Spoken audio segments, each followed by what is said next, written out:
Are there any abstentions? Okay, motion passed.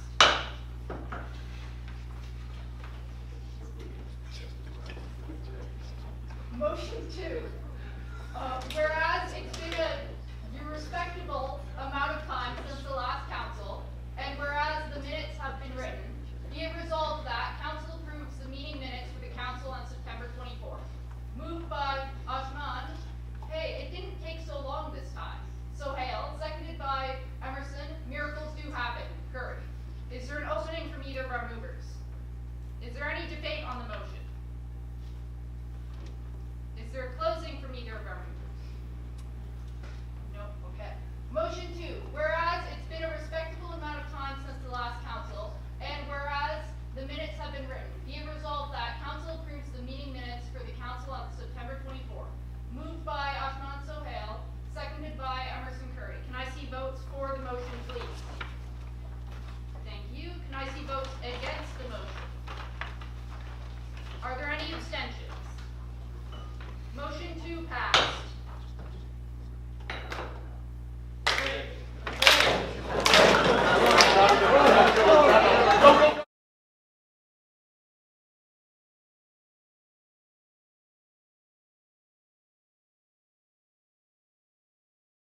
just wrote a Diffs midterm, so a little bit of grace on this. So yes, it is now time for speaker's business, which is my business. I would like to start council today by recognizing the land on which we are meeting today is the traditional land of the Haudenosaunee and Anishinaabe people. I am grateful to live, work, and play here as an uninvited guest on this land.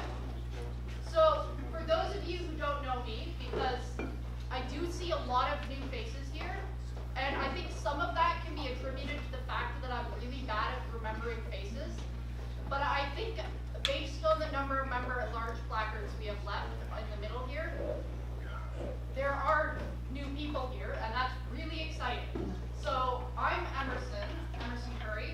I am the speaker, so I'm going to be running this meeting. That's pretty much my job here.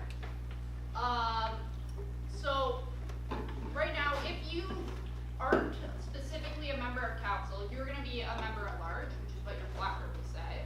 Hopefully you have a placard. And you can see on the backs of those placards, there's little instructions for the hand signs that we use at council during debate. So you can raise your placard to participate in the debate. You can also raise your pinky finger for various points. So for example, a point of order or a point of information. Those are all explained on the back of your placard. If at any point during council you are speaking, which if you're participating in the debate, you might be, or you will be, you need to start by saying your name and your position. So if you don't specifically have a position, again, that means you're a member at large.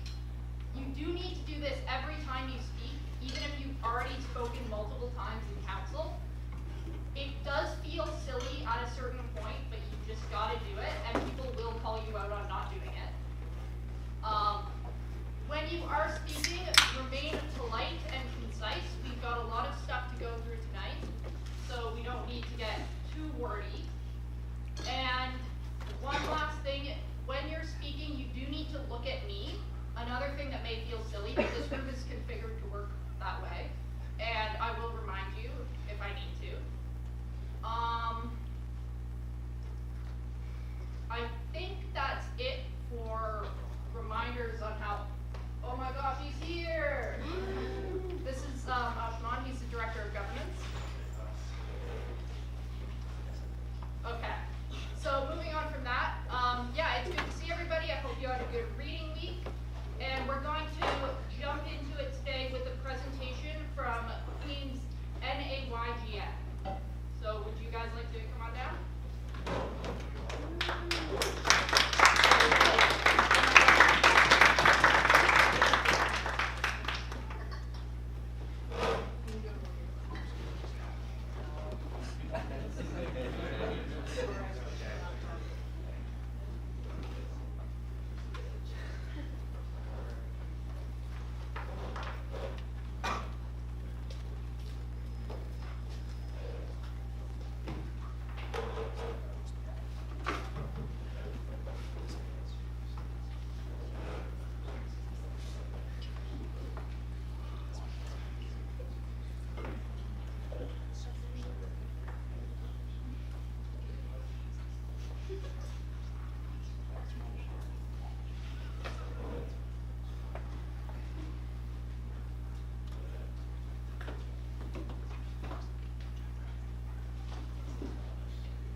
Hi everyone, we're Queen's NAYGN, and we're here looking to get ratified with NSHSOC. I'm Eric McPherson, I'm the chapter chair. I'm Matthew Carrick, I'm the vice chair. So who are we? Queen's NAYGN for North American Young Generation of Nuclear. Our mission is to prepare students for the field and to get them involved in nuclear. We want to host some speaker events, and opportunities to connect students and industry professionals, hopefully getting internship possibilities and just sharing experience. Yeah, so this is the structure for our club. So we have, I'm the chapter chair, and then Matt's the vice chair. We've got our logistics and operations director, Naya, and then we have finance director, marketing director, and then we're going to be hiring coordinators after we get ratified. We have a faculty advisor, and that's Professor Damon, and then there's the NAYGN regional lead, and that's who we communicate with for events because they're the lead of the NAYGN organization for all of Ontario. And then there's Brock Nowak, who's just a communication we have through NAYGN. So for NAYGN, there's over 150 chapters across North America. Queens used to be a chapter here, but then it got discontinued during COVID, and the upper years kind of moved out of undergrad. They're now alumni. So now we're just trying to get re-ratified. And here at NAYGN, we wanted to focus on 4 pillars: professional development, public information, networking, and knowledge transfer and retention. And now we're going to talk on how we do that. Firstly, with events. Professional development, we plan on kind of working on this through industry nights, facility tours, and conferences. So our industry nights would be having companies come here to Queens, having a representative give a talk about their company, what opportunities they have for students. That would maybe be hosted at Clark or here, or not here, in Mitchell Hall. Facility tours, so we have contacts within NAYGN for facility tours, within the GTA, and also Max Nuclear, which is the nuclear research group here on campus. They offer to have a facility tour for our general members here as well. And just conferences, NAYGN holds conferences, both internationally and nationally.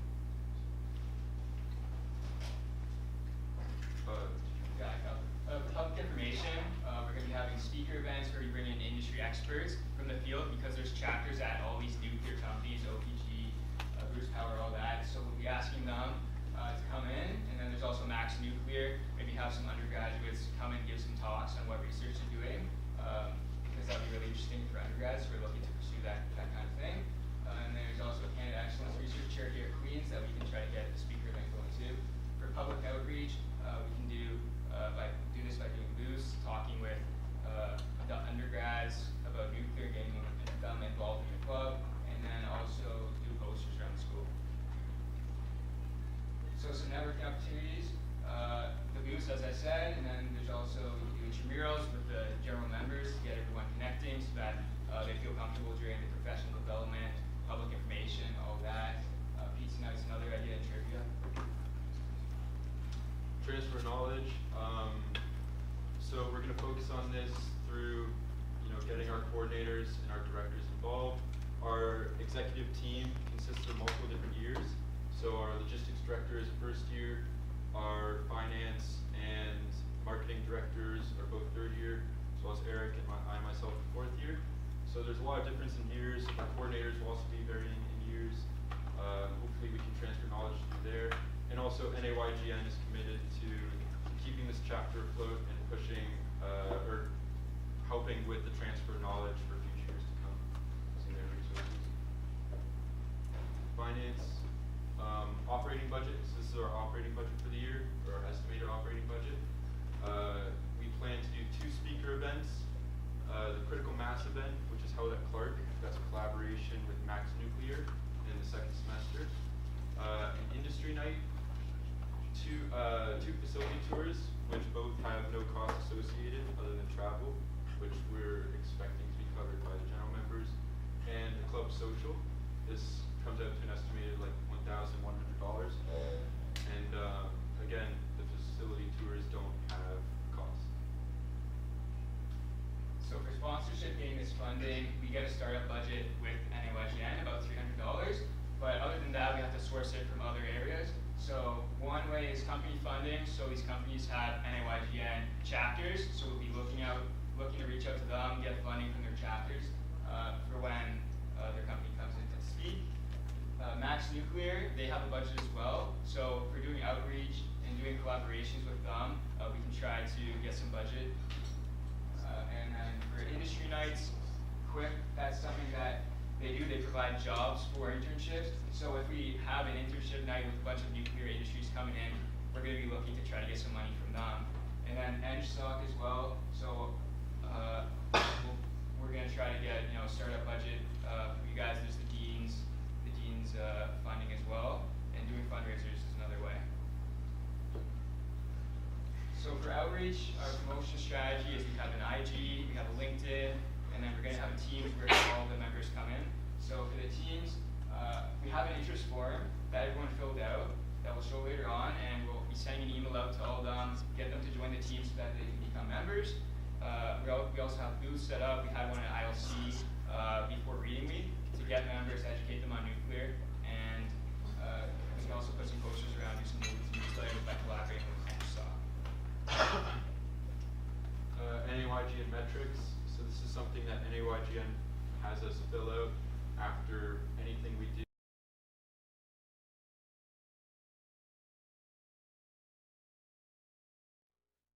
Whether that was outreach, professional development, and that gets shared within the NAYGN community as the goal of achieving a goal within our chapter. And interest, this is our interest from both interest form and holding booths at the ILC. Right now we have around just over 30 members for general member interest. That was gained both from the forums included. I don't know what else to say on that. Yeah, so for the hiring process, to hire the executive team coordinators, all that, we're going to be following the NSOC policies. And for the general members, they'll just be attending events. They're not helping to plan the events, so any student's welcome to join as a member. Just to touch on the hiring process, any general member, all they have to do is follow our constitution and the NSOC code of conduct, as well as sign the waiver. Other than that, there's no fee, no interview. They just have to show up to events if they want to. And for our club, we're going to be fostering DEI by including every member, no matter what year they are, what program they are, their interests, all that. We're going to make sure that they can contribute to all the events we do and be involved. So that's all for the presentations. If you have any questions, we're happy to answer.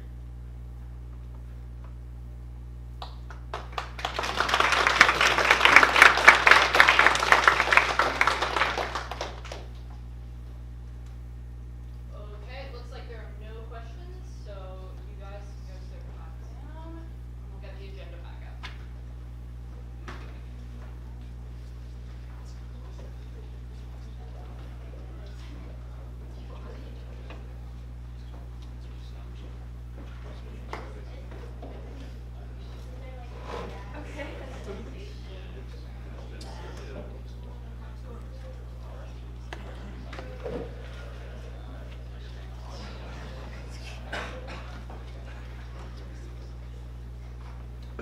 All right, guys, we're going to be moving into the new business now, and in a second. Okay, so, motion 3, whereas we want to ratify NAYGN as an NSHOP club, and whereas we want to spread awareness and knowledge about the nuclear industry, be it resolved that Council ratifies NAYGN as a club to develop students' knowledge and connections to the nuclear industry, as seen in Appendix NAYGN. Moved by Eric Mefferson, seconded by King Breed. Is there an opening from either of our movers?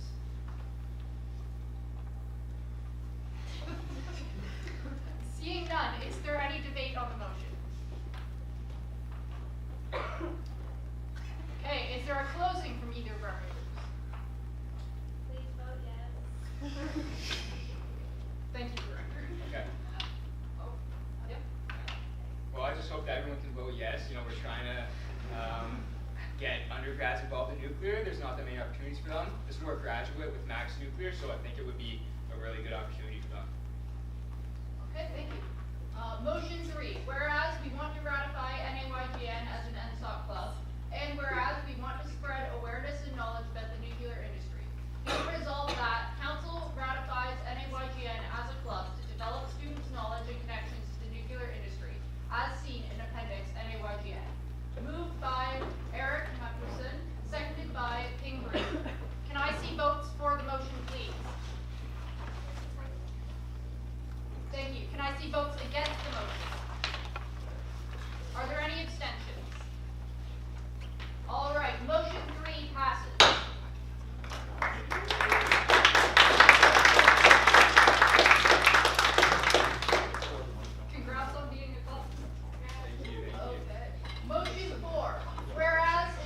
Okay.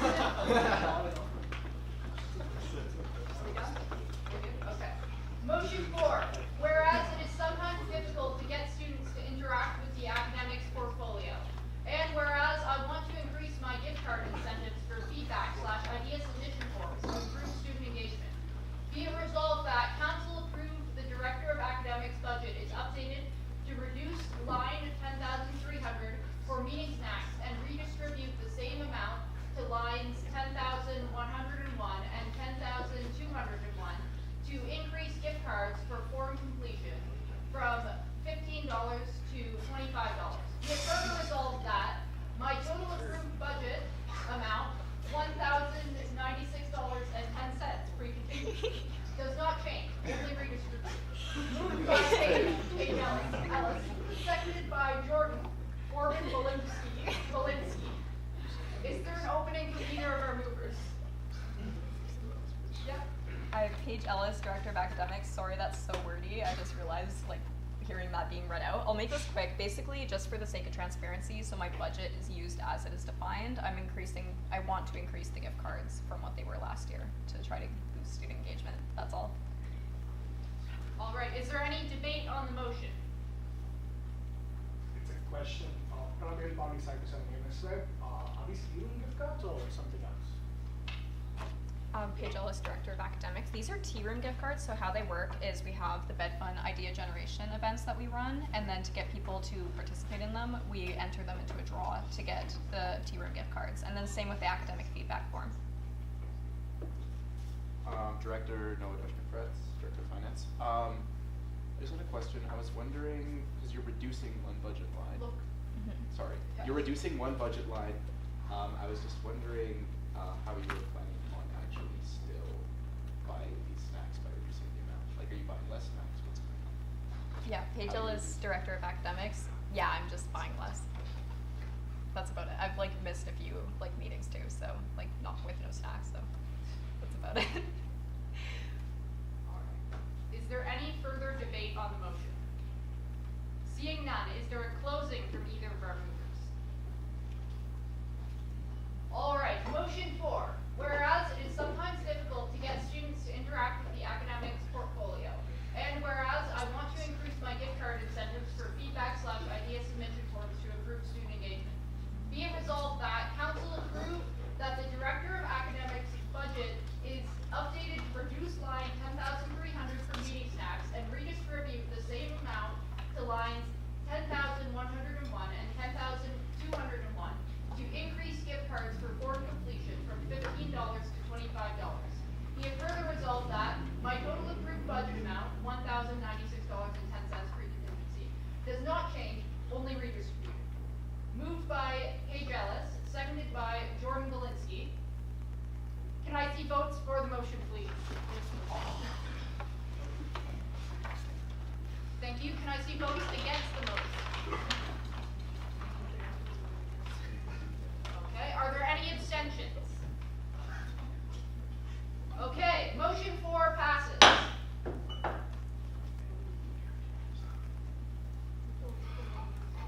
Motion 5. Whereas motions passed at first council were voided due to proper notice not being given to the student body, and whereas some procedural motions must be passed for NSTOC to operate, be it resolved that council approves motions 2, 3, 4, and 16 from the first council agenda, as seen in appendix way back when, and validates the adoption of the minutes from March 20th, 2025, the opening of the Engineering Society, the election of Pranav Balpandi as Deputy Speaker, and Gavin Tan as the Assistant Deputy Speaker, and the appointment of Ashman Sohail as the Director of Governance. Moved by Alexis, this was so long ago, Paredes. Seconded by Ashman, some might say, way back when, Sohail. Is there an opening from either of our movers? Yes. Alexis Paredes, Vice President of Student Affairs. I'll keep this quick. As some of you know who were here at last council, our first council was supposed to be a general meeting, but we didn't send the agenda to everyone, so therefore it couldn't actually be a general meeting. So that's why we're here today. But some of the motions, the ones listed there, have to be passed at first, not have to, but should be passed at first council. So we're just reinstating them to be re-voted on. And the one thing I wanted to highlight for the election of the Deputy Speaker and Assistant Deputy Speaker, we were thinking of running that election today, but those positions can only be filled by voting members. So, and given the interest we got in first council for that, we thought it would be a waste of time to rerun the election. So we're just re-voting on the people who are voted in this time. Okay, is there any debate on the motion? All right, seeing none, is there a closing from either of our movers? Okay, motion 5, whereas motions passed at first council were voided due to proper notice not being given to the student body, and whereas some procedural motions must be passed for NSHOP to operate, be it resolved that council approves motions 2, 3, 4, and 16 from the first council agenda as seen in appendix way back when, and validates the adoption of the minutes from March 20th, 2025, the opening of the Engineering Society, the election of Pranav Balpandi as the Deputy Speaker and Gavin Tan as the Assistant Deputy Speaker, and the appointment of Ashman Sohail as the Director of Governance. Moved by Alexis Paredes, seconded by Ashman Sohail. Can I see votes for the motion, please? Thank you. Can I see votes against the motion? Are there any abstentions? Okay, motion 5 passes.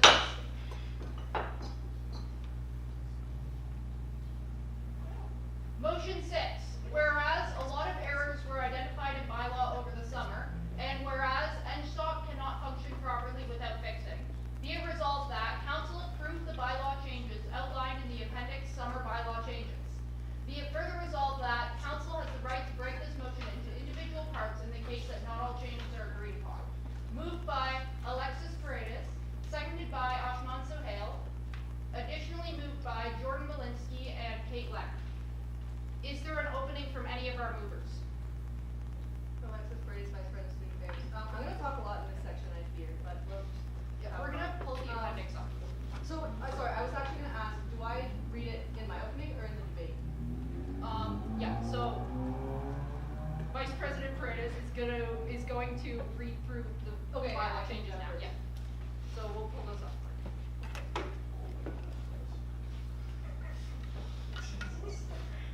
There's a lot of words, guys. I'm so sorry.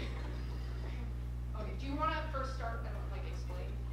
Yeah, so basically, over the summer, read through bylaw for actually the first time ever, and there were a lot of things that I was confused about and just wanted to clarify, and things that just needed to be rearranged or spell checked or X, Y, Z. So that's what all of these are. So I'll go through them first. So this one's bylaw 1.b, which is membership of NSHOP Council, question mark? Right, is this 1.b? Do you want to Yes. come up? Sure. So I have all my notes. Okay. Oh, Well, right, right, it's no not. one. Okay, okay, so this is bylaw 1, Engineering Society Council. Oh, okay, it's supposed to be 1.b, but the letters are messed up, so it's actually 1.c right now. But anyways, so I moved bylaw 1.e, which is C.3 that's written there. Should any individual member of NSHOP Council, as seen in bylaw 1.b, withdraw or be removed from their position, reference bylaw 3.i, their NSHOP Council membership shall be revoked, and their replacement, should there be one, will gain membership of NSHOP Council. So this was already written in bylaw, it was just in another section that was also called membership, and so it's weird to have two. So as you can see, the one membership has been removed and just moved to the other section also called membership.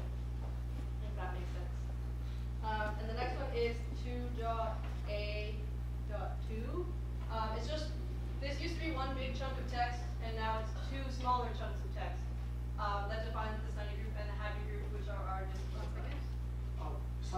Pranav Balpandi, Cyber 7 AMSWeb. I just wanted to ask if you can give a quick explanation about the bylaw documents and what we are doing, especially since we have a lot of new people today in council, and they probably have no clue what we're talking about. Yeah, so the bylaw documents are one of 3 of our governing documents, which is constitution, bylaw, and policy.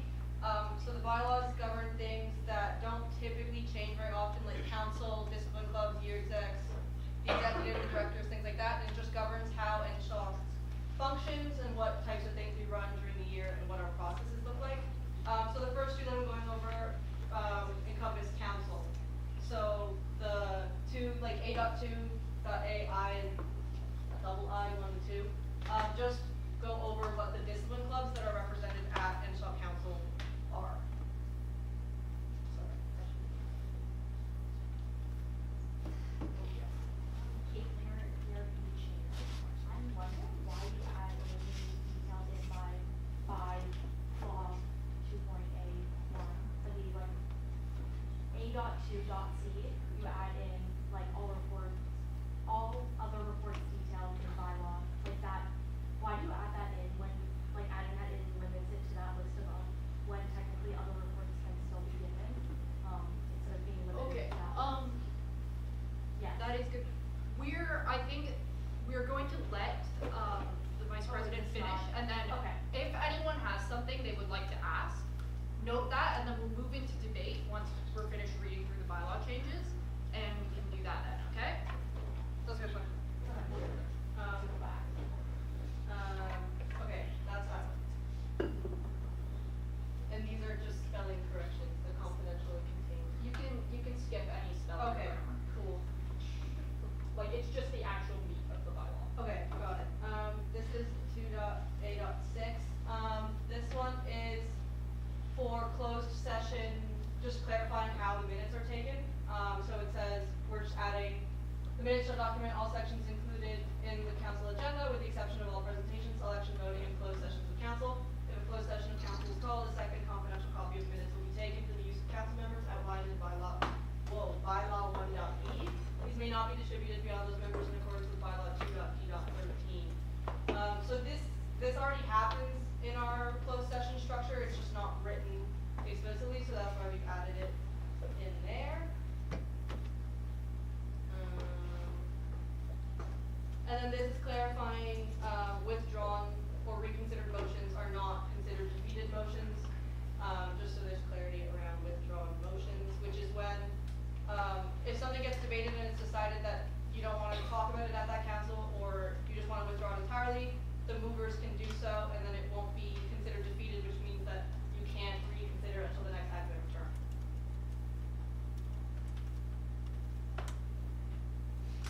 And then this one is, if the decision is to be challenged, 4 voting members must raise their placard to request a formal recount. That's just for accessibility, like not everyone may be able to stand to say such things, so it's just raising your placard instead. This one says, any live streaming or recording of the council session shall be paused during the closed session, no audio or video should be recorded during the closed session. The minutes for a council with a closed session shall be split into 2, with the public facing minutes having only the text closed session begun or closed session ended where applicable. A second copy of the minutes shall be, created for internal use of the NSHOP Council, which will contain the minutes of the closed session. And then assembly and closed session shall be reserved for regular meetings of council. Again, that just goes over, the conduct of closed session, which is, again, is already done in practice, but not written in our governing documents. And then we've added the assembly and closed session to be reserved for regular meetings, because we thought that if everyone's invited to a council like this, where you all are now, then there shouldn't be a reason to close it again and have you all leave the room for sensitive information. It can just be saved for a different council, like a regular council session.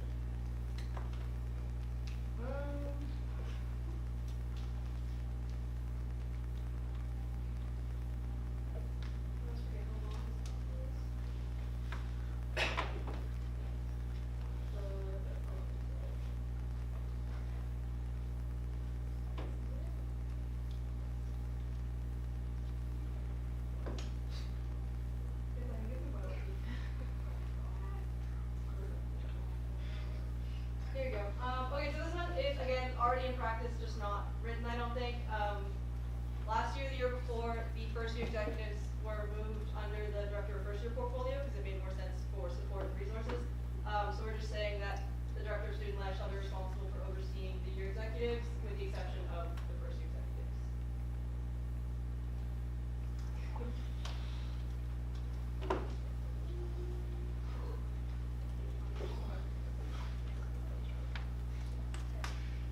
Okay, and then in bylaw 10, this one is society supported initiatives, mainly conferences and clubs. So this is just for some change of names that some of our clubs and conferences went through. So this one is the Queen's Conference on Business and Technology was changed to Smith Business and Technology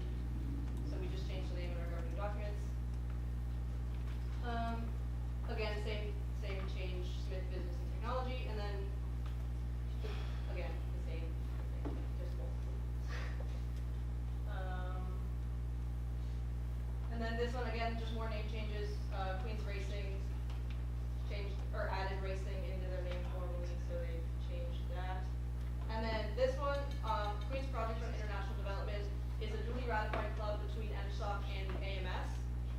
And so I was really confused when I first read bylaw as to why one of our clubs had their constitution in our governing documents, because we have a separate document that's just for all of our club constitutions. So I looked into it a little bit and found out that they are really ratified. They used to rely on us a lot for things like finances and just the way they operate, but they don't do so anymore. They're very AMS reliant and more independent from us, but they remain duly ratified because they have a lot of engineering alumni sponsorship. So we decided to move that into the more proper place, or a place that makes more sense, which is the club constitution document. I think we're good. So I have a question about what we're doing. Oh, okay. Probably about these items, I understand. It's sort of a question for a previous policy with bylaw you're talking about, the one about year-end addition. I know there's a separate motion we have for the same topic at the end of the council. So are we covering all the bylaw changes that we're going to be covering in the upcoming motions? Like section rep? Yeah, I don't have that in here. Oh, right. That is different. Yeah, so I was talking about just the fact that first year executives are just under the Adobe portfolio. Okay, right. I was confused. Sorry, yeah. Makes sense. Okay, and the last thing, as you might have seen throughout, do I have to scroll back to all of them? No. Okay, but you might have seen as I was scrolling rapidly, we've gotten rid of all the policy references, within the bylaw document, because we spoke about this, I think, a little at the first council as well, for those that were here, but policy references are not updated frequently, so these are probably all wrong for all of the sections of bylaw. It's meant to just provide a link between the two documents, but in our eyes, it doesn't make a lot of sense, because bylaw is the governing document that governs policy, so that changes far less frequently than policy does. So it would actually make a little more sense for policy to reference bylaw to ensure that things that are changed in policy are following their bylaws, not the other way around. So just because they're not updated enough, and it's a lot of like manpower to change them frequently enough for them to be useful, we decided to just propose getting rid of them altogether. I think that's that now. Is there any debate on the motion? Madeline Provo, Director of Human Resources. I just had a quick question about the closed session minutes. So you mentioned that minutes are going to be kept for a closed session. I'm wondering if that has been done before, or is that a new thing? And it's just not been publicized because it's in closed session? Yep. Alexis Paredes, Vice President of Student Affairs. I was under the impression that there are minutes for a closed session. They're just retained by the Director of Governance and not published on the website, given that they're confidential.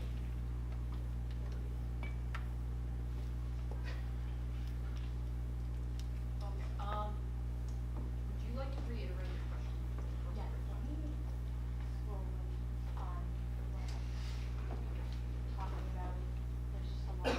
Okay, so in bylaw 2, A2 point C, is it? Sorry, which one? Yeah, right there. Yeah, so I was just wondering why like explicitly limit it to the list above? Oh, sorry. When other reports can be given, because I feel like adding it into bylaw does explicitly limit it when that's not necessarily, like that's just kind of like a guideline to what should be given. It's not necessarily a, like limited list. If that makes sense. Alexis Paredes, Vice President of Student Affairs. That's a good point. I just thought it made it a little more clear, but I failed to consider that there are other reports that could be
in our bylaw that is false. So just say a second copy of minutes shall be taken. If that fixes the concern that you had. Is there any further debate on the motion? Yep. Pranam Ilmani, Cyber 7 Understand. I have a question about removing the policy references at the end of every section. The thing is, while we remove that part, within the paragraph, we are still referring to each policy that are related to the DAP. Let's say the DAP portfolios, we refer to the policy section to talk about their responsibilities. So, if the complaint is that it changes so often and it's updated, that means we're also updating those policy numbers that have been referred to within the bylaws, right? So, what are we going to do in general in terms of, are we also going to remove those policies? But if we are keeping those policy references within the paragraph, then we might as well keep it at the end of each section, just because it makes it easy for people to use that link to go and find the documents, right? So I just want to know what's the opinion. Alexis Briggs, Vice President, Student Affairs. That's a good point. I forgot that there's actually in paragraph references, to be honest. But I personally, having like navigated these documents a lot, have never actually used the policy guides. A, because they're wrong, the ones I have looked at, and B, they just aren't entirely helpful because policy exists in so many versions. And the one, as we know, like the website broke for a while last year, so the one on the website wasn't actually the correct one. So I just worry that having different hyperlinks in such a long document would be confusing if it goes to different versions of policy. So similar to removing them at the end of the bylaw, I would also maybe be open to removing them altogether. Or keeping it, like having a more, or a proper system to update them after each council with a proposed policy change.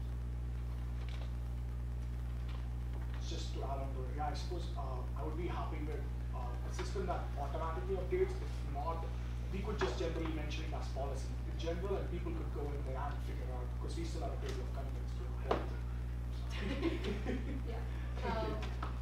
Alexis Briggs, Vice President, Student Affairs. Yeah, I like the fact that it's there. I just think it's the hyperlink maybe that's the broken part, so maybe referencing the heading of the policy that it's referring to, but not necessarily the specific one, because I feel like those change very frequently, so at least there's something for people to connect the dots between the two documents. Chair, I was also wondering why the first year executives are not being overseen by the director of student life. I feel like there's a pretty clear transition between first year and second year, and like keeping people onboarded and involved, because I know that's already an issue when like moving into upper years kind of engagement drops off. So I'm wondering why that change has been made and how that issue may be addressed in this change. Stephanie Leach, Director of First Year. From even just talking to Sage, with all the love to all the first year execs in the room, they do need a little bit more support than the other year execs.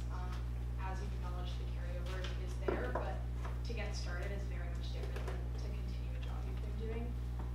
And also there are very much different responsibilities from a first year exec to any of the other year execs. So yeah, it's mainly about the capacity to support, and carryover does not necessarily happen between like the other year execs and the first year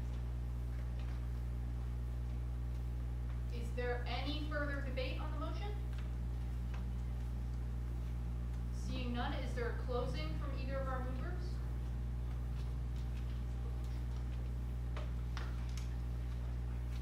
Okay, then. Motion 6. Whereas a lot of errors were identified in bylaw over the summer, and whereas NSTOC cannot function properly without fixing, be it resolved that council approve the bylaw changes outlined in appendix summer bylaw changes. Be it further resolved that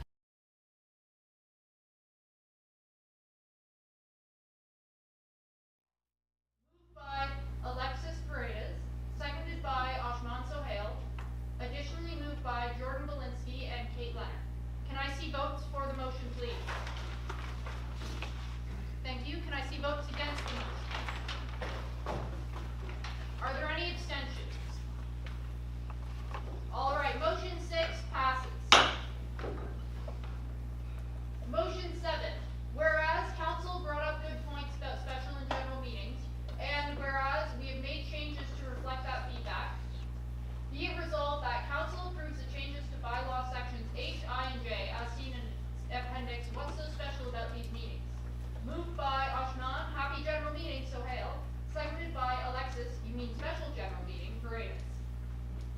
there an opening from either of our movers?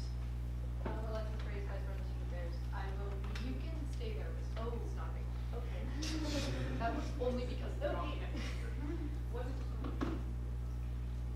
And can you introduce the situation going on here? a little Yes, bit? let me find, sorry.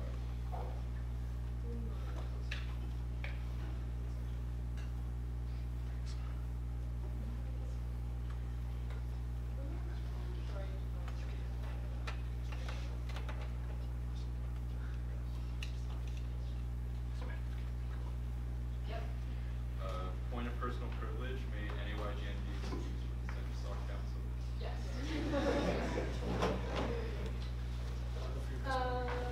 Am I good? Yeah. Okay, Alexis Reyes, Vice President, Student Affairs. So, for those of you that, were here at the first council, welcome back, and for those who are not here at the first council, this is something that we thought of in the summer, and brought to first council, admittedly, probably incorrectly, and now we are bringing it back better, I'd like to think.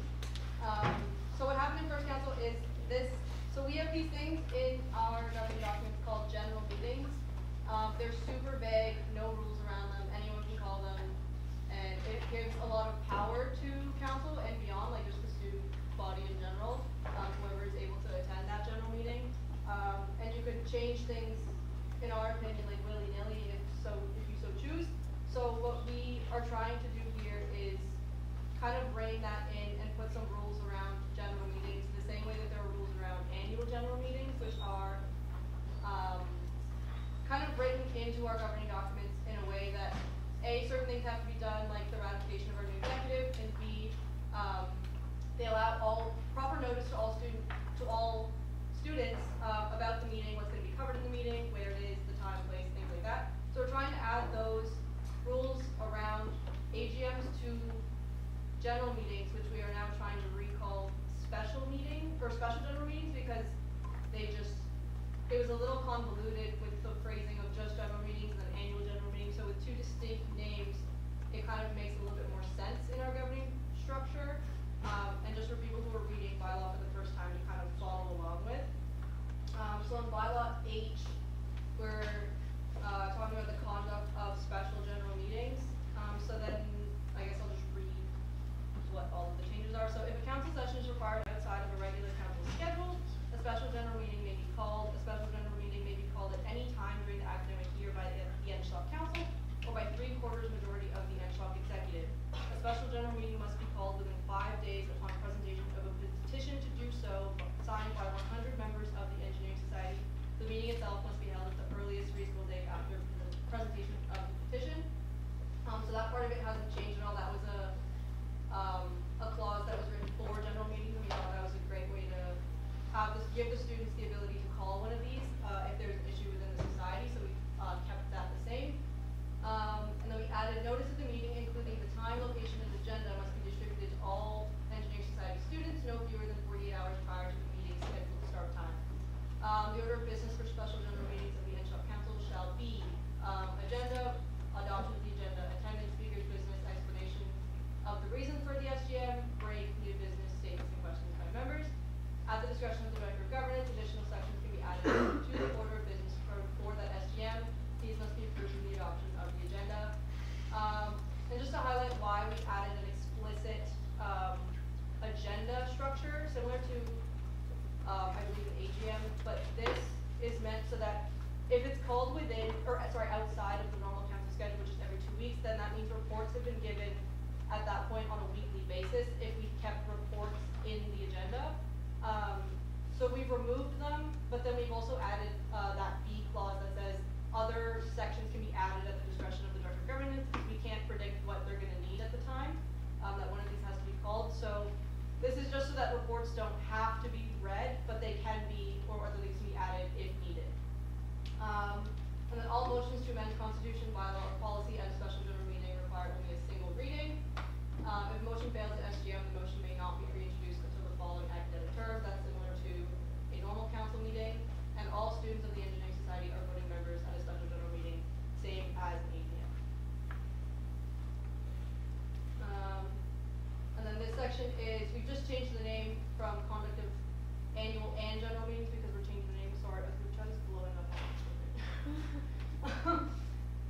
to conduct of annual general meetings because we've specified the distinction between annual general meetings and special general meetings.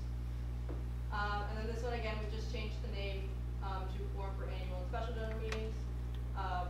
Because quorum for the two of them are the same as they're conducted very similarly. So, I think that's what. That's it? Okay. Is there any debate on the motion?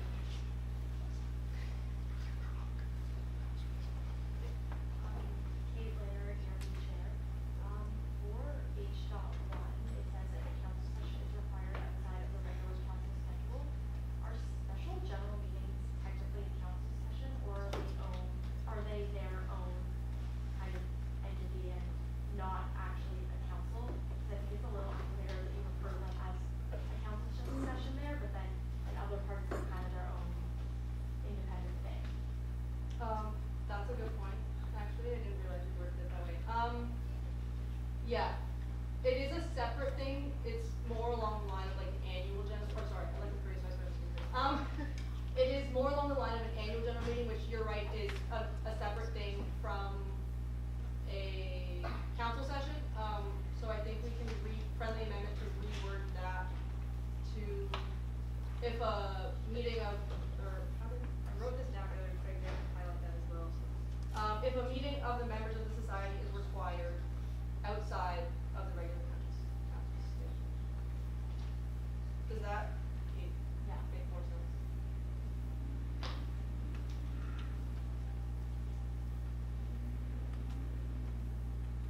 Yep. Geological discipline club president, I gotta go. Okay. Oshma, can you just add society, or like society members?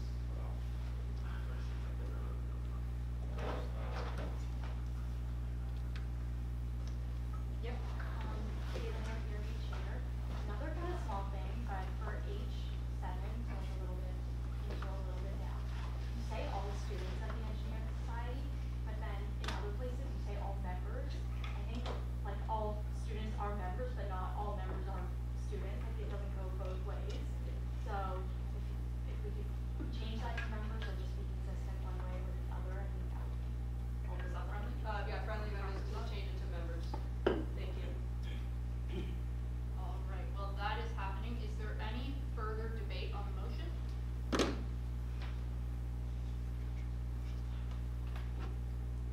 All right, seeing none, is there a closing from either of our movers? Seeing none of that, motion 7, whereas council brought up good points about special and general meetings, and whereas we have made changes to reflect that feedback, be it resolved that council approves the changes to bylaw sections H, I, and J as seen in appendix What's So Special About These Meetings. Moved by Ashman Sohail, seconded by Alexis Paredes. Can I see votes for the motion, please? Can I see votes against the motion? Are there any abstentions? Would you like that noted in the minutes? Is someone? Oh. All right, motion 7 passes. Motion 8, whereas general meetings still exist in the Constitution, which can get confusing, and whereas we need to formally change them to special general meetings, be it resolved that council approves the changes to Constitution Articles 6, 8, 9, 13, 14, and 15 as seen in appendix, time to brush up on my Roman numerals. Moved by Ashman, 6-7 Sohail, seconded by Alexis Paredes. Is there an opening from either of our movers? Alexis Paredes, Vice President of Affairs. First of all, that was like a late night schizophrenic moment for me, for that middle name, but I'm proud of it, so it's okay. So this one, this is the same thing, kind of, it's just, general meetings were mentioned in our Constitution. So we kind of, because we've done that in bylaw now, we need to go back and ensure the continuity between our governing documents. So it looks a little crazy because there's so many articles, but a lot of them are just adding the word special in front of general meeting, to make sure that it's like the same throughout. So that, like that one, for example, is that article? That's 6, yeah. 70? I don't know where. This is 8, Eight, so okay. there's more saying special. Yeah, so a lot of just adding the word special to the names. And then this one is explicitly about, NSHOP council. So the council shall have the final, well, wait, this is hard. The council shall have the final authority in forming and implementing the policy of NSHOP, subject to reversal only by referendum or an annual or special general meeting of the members of NSHOP. So a bit more than the name change, but.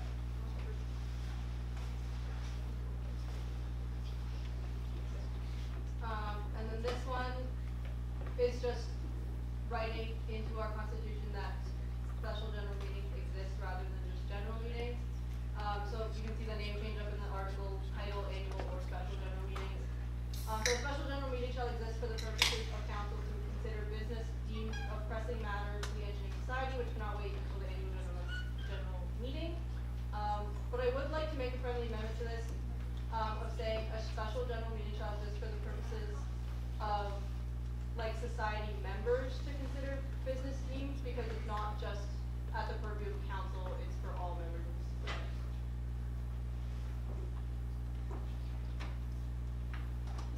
And then the rest of that section I believe is just name changes. And then constitutional amendments, given that special general meetings are governed the same way as annual general meetings, therefore they have the same power to change constitution and bylaws, so that's just added there. All right, is there any debate on the motion? Yes. Madam Provost, Director of Human Resources, are we in a general meeting right now or a special general meeting? And also, therefore, can we change constitution right now? Alexis Grace, Vice President, Student Affairs, we are in a general meeting right now. Follow up, Madam Provost, Director of Human Resources, are we able to change constitution in general meetings? Yes. Alexis Grace, Vice President, Student Affairs, yes, because it says the constitution shall be only amended by referendum or by annual or general meeting of the members of NSHOP. We've added the word special, given our changes that we're making. All right, is there any further debate on the motion? Okay, seeing none, is there a closing from either of our movers? All right, motion 8, whereas general meetings still exist in Constitution, which can get confusing, and whereas we need to formally change them to special general meetings, be it resolved that council approves the changes to Constitution Articles 6, 8, 9, 13, 14, and 15, as seen in appendix, time to brush up on my Roman numerals. Moved by Ashman Sohail, seconded by Alexis Paredes. Can I see votes for the motion, please? Can I see votes against the motion? Are there any abstentions? Okay, motion 8 passes. Motion 9, whereas the Engineering Society has been operating AGMs the same way for many years, and whereas this operation is not accurately reflected in the Constitution, be it resolved that we formalize that all readings and changes to bylaw at an AGM only require one reading in Article 13, as seen in appendix, be it further resolved that we acknowledge our past mistakes and all decisions made in previous AGMs remain final, even though they were brought forth under violation of Constitution. Moved by Alexis Paredes, seconded by Ashman Sohail. Is there an opening from either of our movers? Yep. Alexis Paredes, Vice President, Student Affairs, I swear this is the last time I'm gonna talk at this council. Am I allowed to make a friendly amendment to my, like, the phrasing of my motion? Yeah. Is that allowed? Okay, can we just go back to the motion really fast? Just the be it further resolved part, I would like to change slightly. I'm gonna say it out loud, but I can come up and type it if you want to, for a little while. So I wanna change it to be it further resolved that bylaw changes passed in one reading at previous annual and general meetings remain valid under Constitution Article 4.3, provided that all other procedures to move changes were followed. It was brought to my attention recently that there was a precedent under that article that stated that these one reading changes would be allowed. And I don't wanna like undermine or overwrite any of the previous like directors of governance or executive team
now Vice President Paredes will be telling us about the Constitution. Yeah, so this is what we thought might be best if we brought under closed session at our first council if we were there. Cause technically it's been a violation of our constitution, but then, as I said, it was brought to my attention that it was under a precedent from a previously existing constitution article. So it just says such bylaws may be enacted, amended, or repealed through the NSHOP Council by means of readings at two successive regular meetings of the NSHOP Council, or one reading at an annual or special general meeting. So this is just to clarify that we can pass them under one reading, so there's no confusion for like future executive teams and directors of governance moving forward. Okay, is there any debate on the motion?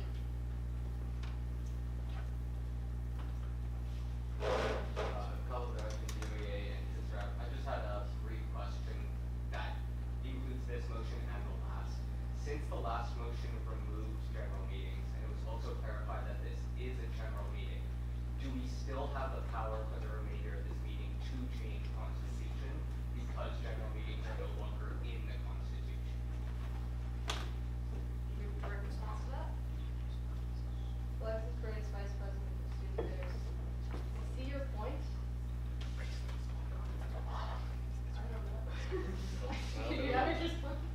Ian Schaefer, Vice President of Finance and Administration. Maybe, maybe not. An easy way to solve this is council, once again, people hate this point in the first council, but council can do stuff by 2/3 majority, by overriding stuff. So to be safe, we can pass this one by 2/3 majority and then we'll be good. Whether we can or whether we can't not. If that's, yeah. So that is the fix, but it's not Okay, great. yeah. Runaway from this episode of Venus, right? Could we just make it as one motion, both the bylaw changes and constitution changes, and try to pass that? You mean to do the last Last motion and and this one as We well? already passed. Is it possible to sort of work? I feel like that would be the simplest way. Also, we could just pass this and go ahead with the constitution. I mean, if you would like to move to unpass.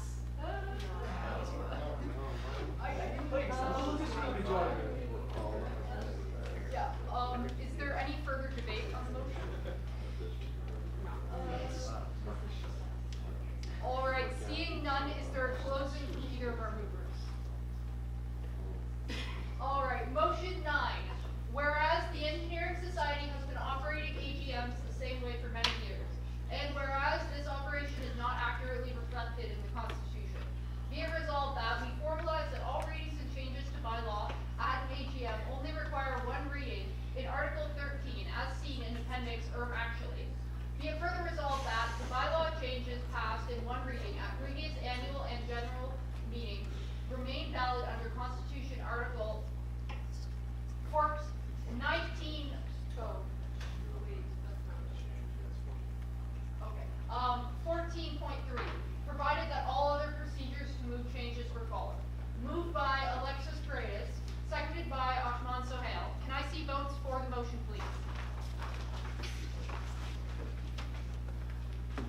Thank you. Can I see votes against the motion?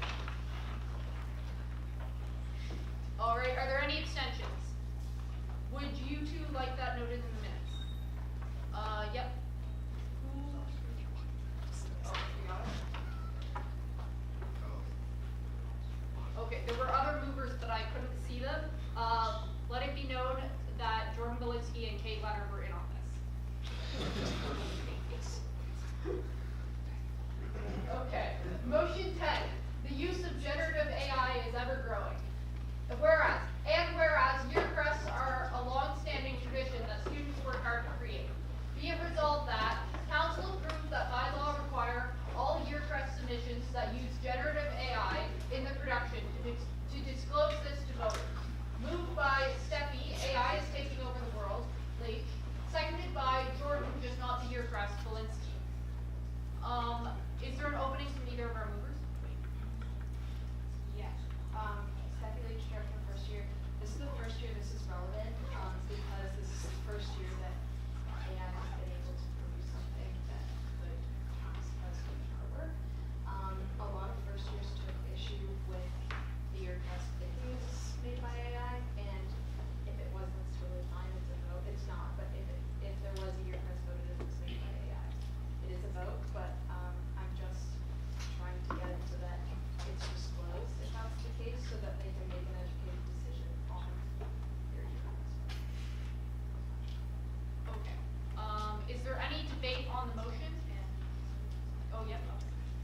Paige Ellis, Director of Academics. I just have a quick question. So most people that use generative AI to submit work don't disclose that and won't admit to it. What if there's like, I feel like this is a very realistic hypothetical. What if someone uses generative AI to create some or all of the year crests but doesn't disclose it and just says that it's theirs? Is there any consequence for it, or is that just something we have to deal with? Deputy Director first year.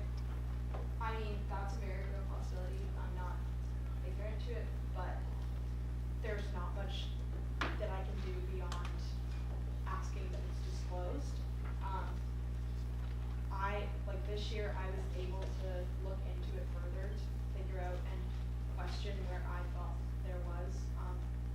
But you know what, AI art is art at the end of the day. Like, it's a voted thing, so all I can ask is that people disclose it, and if they're not, that's kind of out of control. Representative? Probably Bondi Cyber Center said, it's a point of information. There's no appendix or bylaw changes referred to that, so. There is, sorry. On the motion at least, I'm not sure. Yeah. Okay, yeah. So Shwan Sahil, Director of Governance. That's on me. I literally just forgot to add that in. So I'll just do that right now. Okay. Well, that is happening. Representative? Yes, Cindy H. Patterson, BC Rep. I do agree with having the AI, but I just wondered why can't we just ban the use of it outright? Because can we just like ask for some kind of proof that they haven't used AI? Like, does it not need proof of this year? It's just personally, I don't. You gotta look at me. Oh, sorry. Sorry, yes, it's just personally, I don't think. I mean, considering, I'm pretty sure I remember with your class that you get the graphics created versus quiz. I just don't think it's really fair if someone who spent like 5 minutes on this artwork wins over someone who spent like 3 hours personally. All right, is there a direct response to that? Yes, Deputy Director of first year. While that would be awesome, it's not necessarily realistic with where AI has gone and is going to just ban the use of it. I think we've seen that in academic settings, and it's no different in artwork. The other thing is that it is a vote. So if they choose to vote knowing with disclosure that the crest is AI, and the first year class decides that that's the crest that goes on their jackets and is their year crest, that's up to them. So if the first year class is okay with an AI crest, that's up to a vote. Okay. Sorry, I think I saw Director Doris. Ella Doris, Director of Educational Services. I would say that would be great to ban the AI. Like Stephanie's right, it is fully a vote. And if it was decided that like they should have some sort of like thing, Gabby's also right there. Paige's also right that people won't like say that they did it. If they wanted to do a thing, I think that it was dealt with really well this year. And then like on Procreate that most people draw on, there's like you can go through and like see a recording of it being drawn. Or if it's hand drawn, they're gonna put it through like to a digital art format and make it into a crest. You can see that it's obviously hand drawn. So I think that if they were gonna do a thing of like it can't be AI or it has to be like disclosed, like if there is a question on crest that's voted in, a sort of a similar thing to this year happens, just have them show their work. Okay. Sorry, Director Gill. Zachary Gill, Director of Retail Services. I do very much agree, like it is a vote at the end of the day.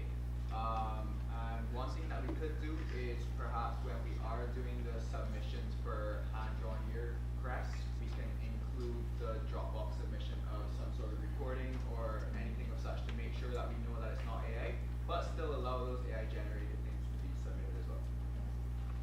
All right. Representative? Probably Bondi Cyber. Oh my God. Speak the name I said.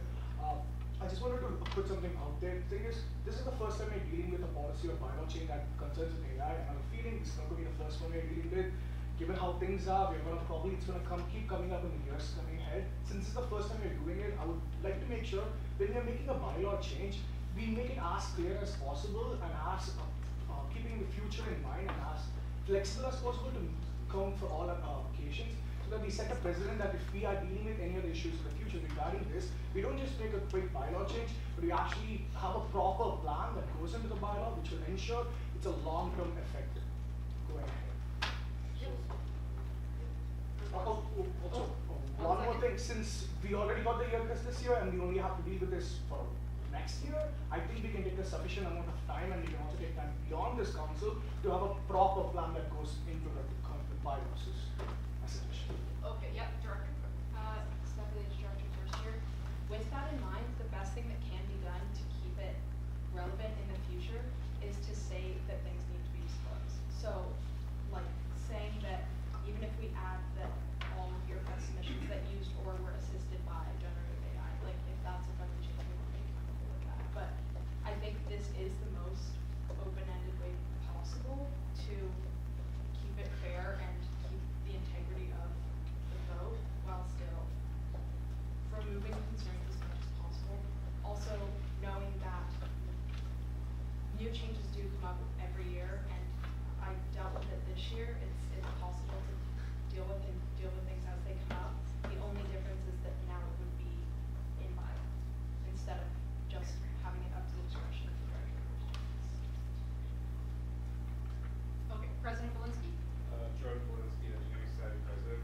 I think also having a general bylaw like this that just says it has to be disclosed upon submission, and then if later it's found out that it wasn't disclosed, then that can be grounds if the year is super upset. As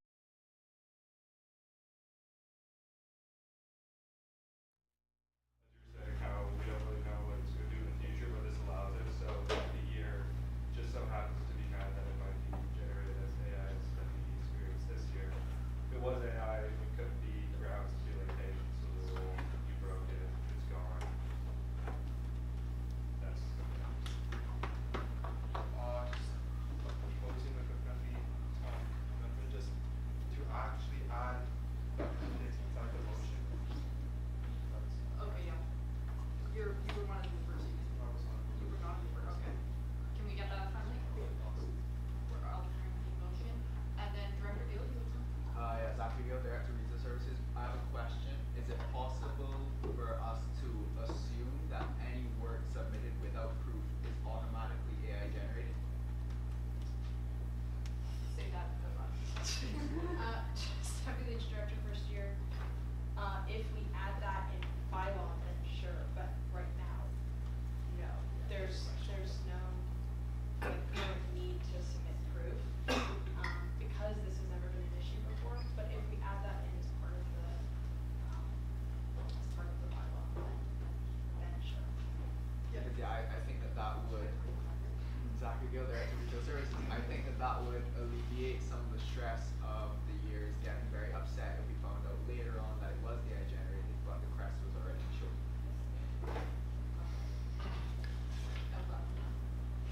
Oh, Deputy Director first year, sure. One second. Hello, everybody. Cypress, my name is Seth. To sort of add on to both Jordan's and Zach's point, I think it's best if we have an outlined procedure on how things should be submitted, what are we expecting, and what are the consequences that these kids will possibly face if they do give AI submitted without disclosing it. Sort of clarify it as much as possible, especially this is a PR issue too. First years are quite reactive to the changes we make and they have the least idea what our sort functions. So something this sensitive, the more clarity you have on how it should happen from get to finish, I think it's the best practice going ahead. And if we have to take time for it, I would love to move this so that we sit on it more and actually have a clear plan going ahead. Okay, President Valinsky? Jordan Walensky, Engineering Society President. To your point, I think since it is left kind of general, next year the director of first year can decide when your press voting goes and when they post the rules. The first years, I imagine, are all going to dig into the bylaw and be like, well, the rules are too vague. We're going to look at the rules that were posted and then they can leverage and you skip this bylaw that we had for disclosing AI.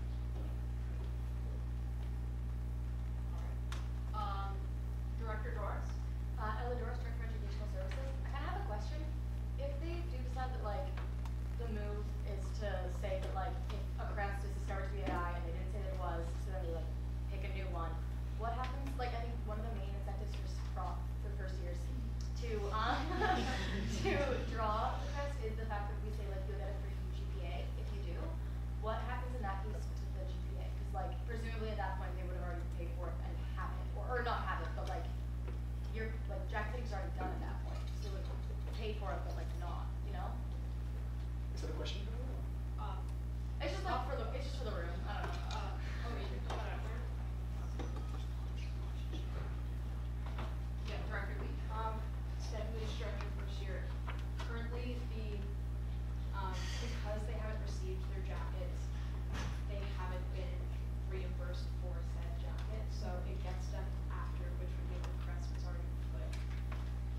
So the bylaw line specifically is just all Yearcrest submissions that are created using generative artificial intelligence must include a disclosure upon submission. Okay. Yeah. Then with that out of the way, is there a closing from either of our movers? Nope. All right. Motion 10. Whereas the use of generative AI is ever growing, and whereas Yearcrests are a long-standing tradition that students work hard to create, be it resolved that Council approved that bylaw require all Yearcrest submissions that used generative AI in the production to disclose this to voters as outlined in Appendix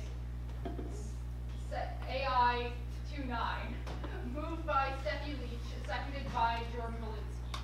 Can I see votes for the motion, please?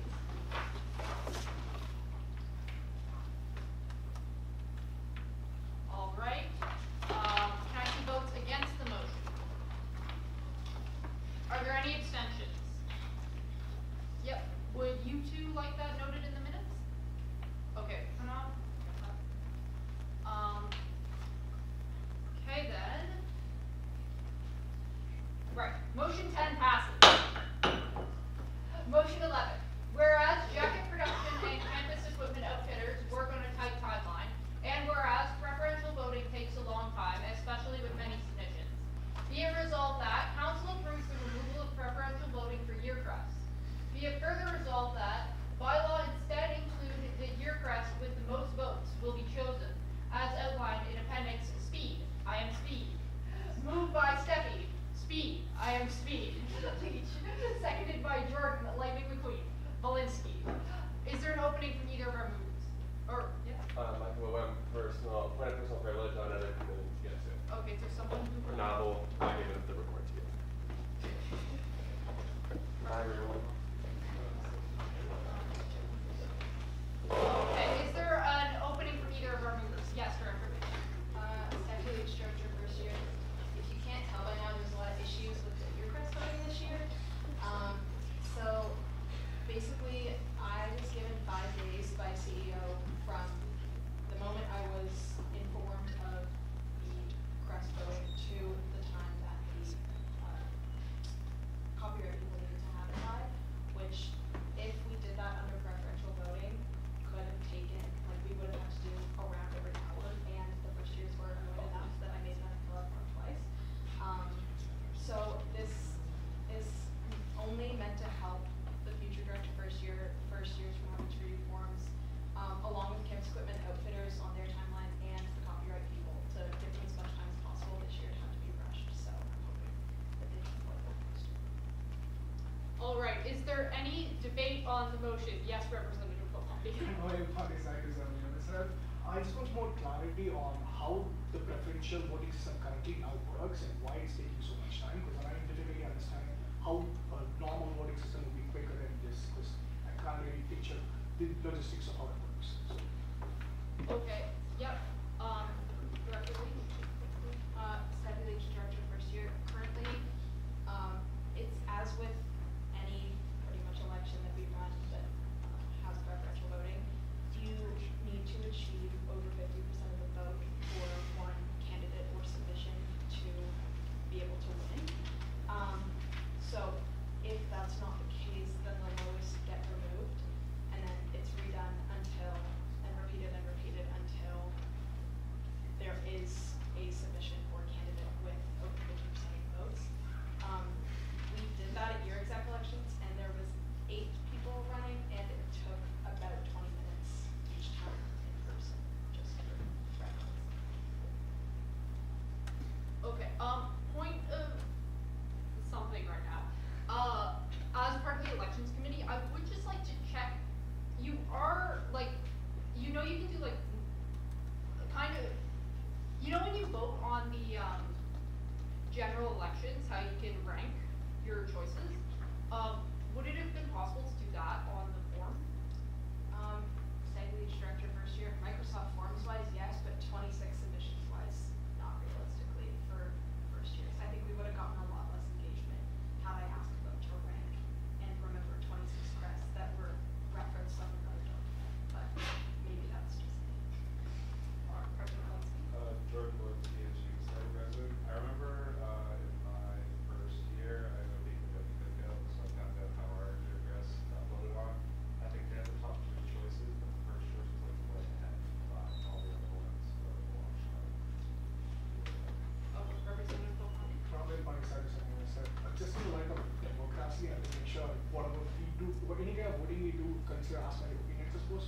I'll still feel very comfortable ranking one thing, but not for all 26.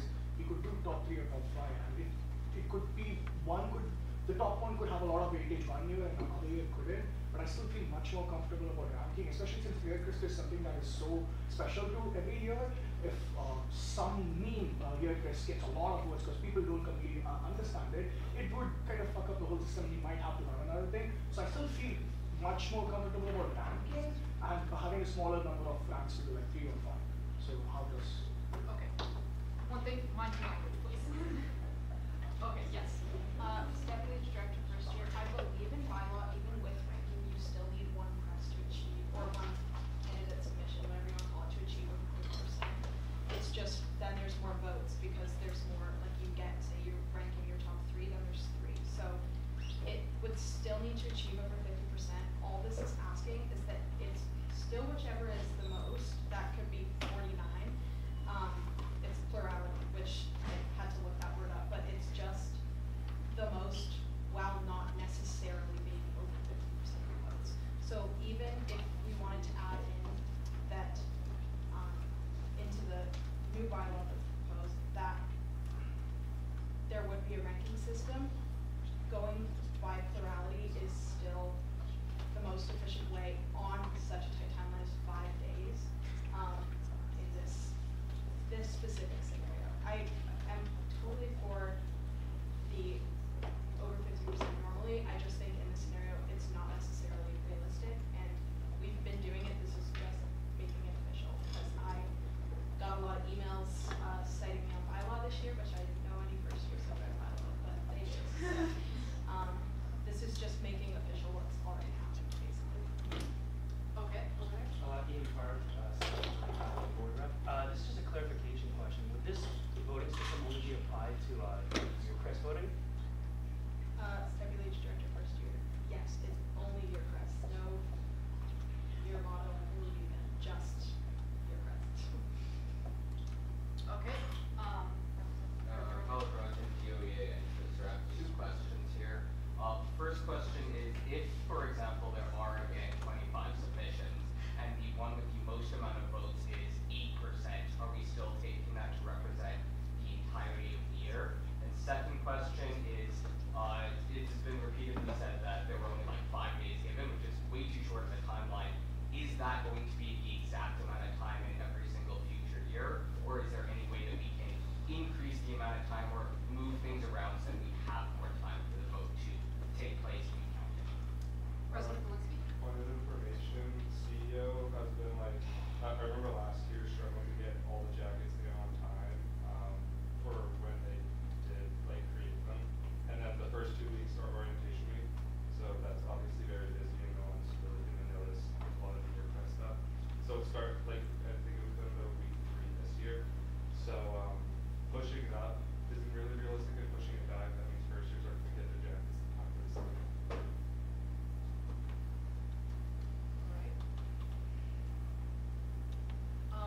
Sorry, we've just pulled up, just how preferential voting works from bylaw here, in case anyone is confused about that. So,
there any further debate on the motion?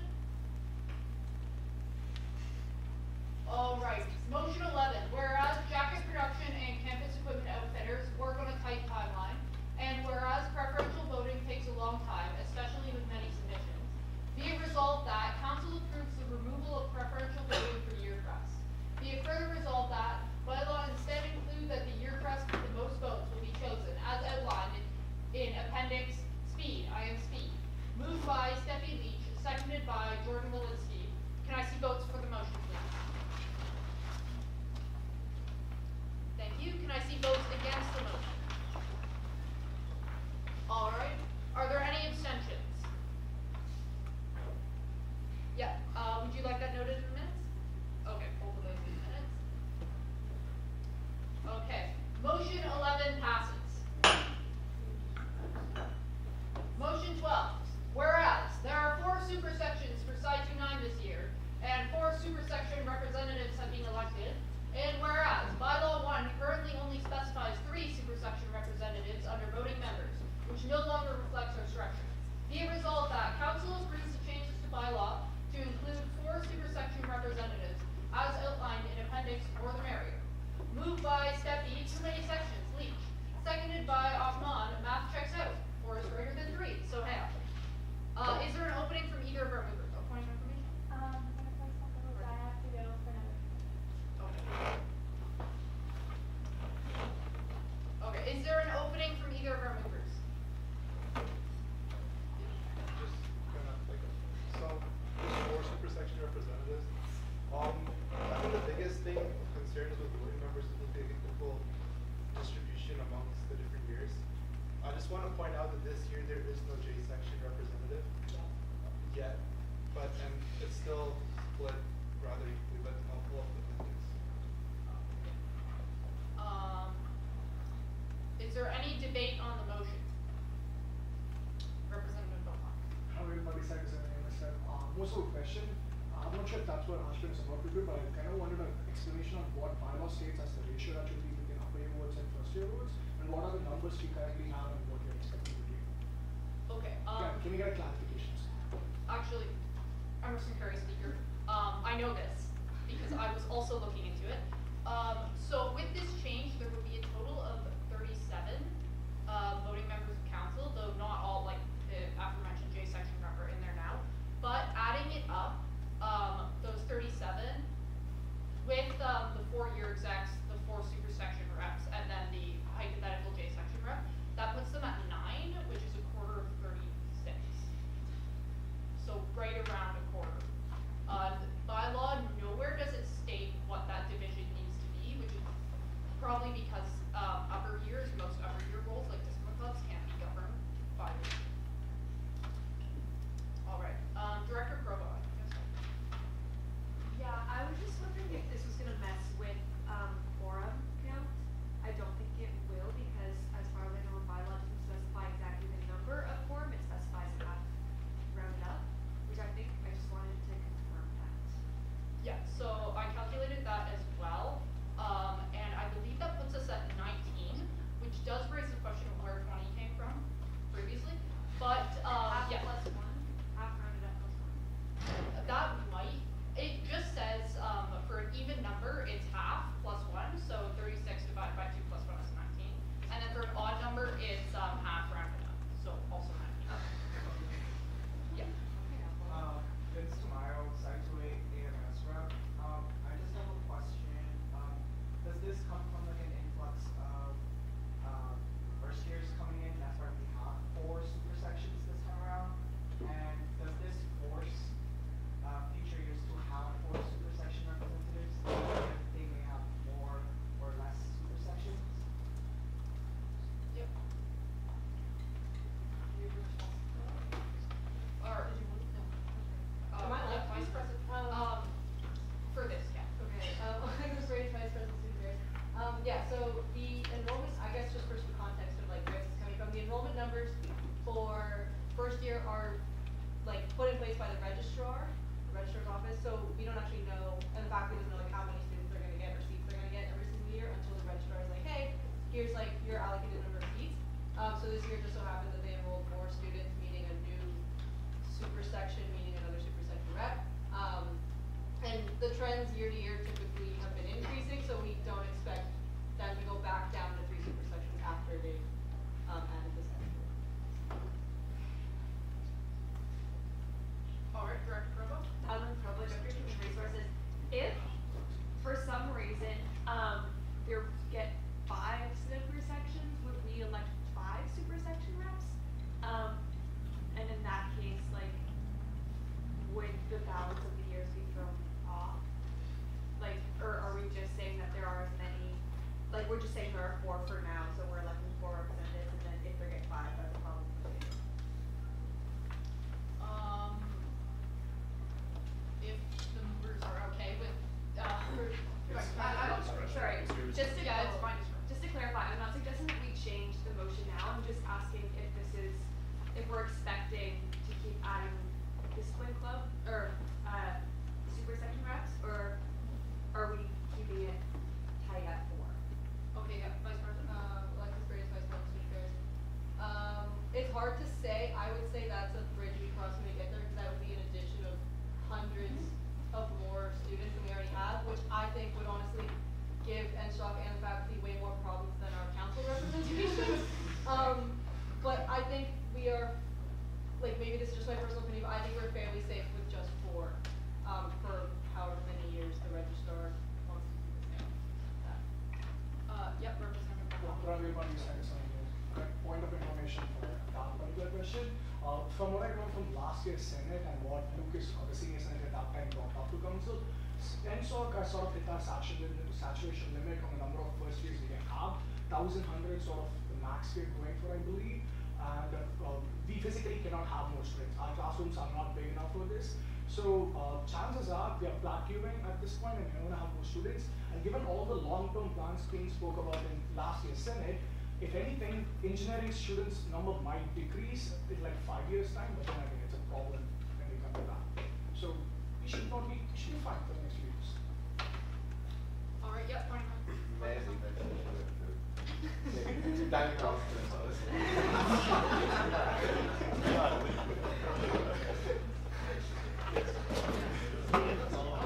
is there any further debate on that motion?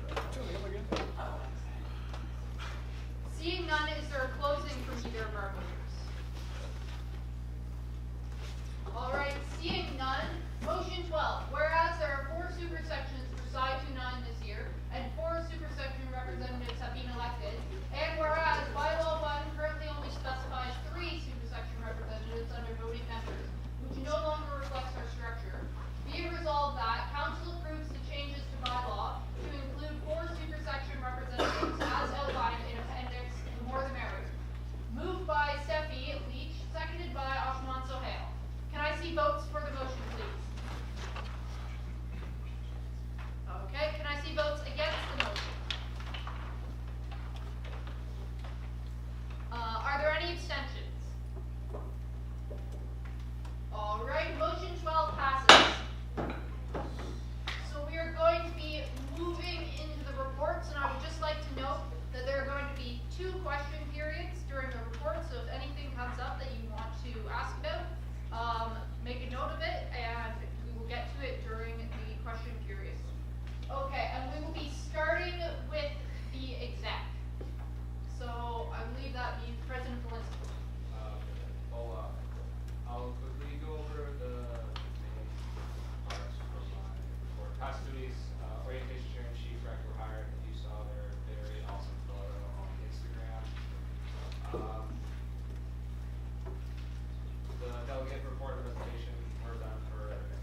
notes, 2026, the Agnes Benedictson Tricolor Award is currently being built.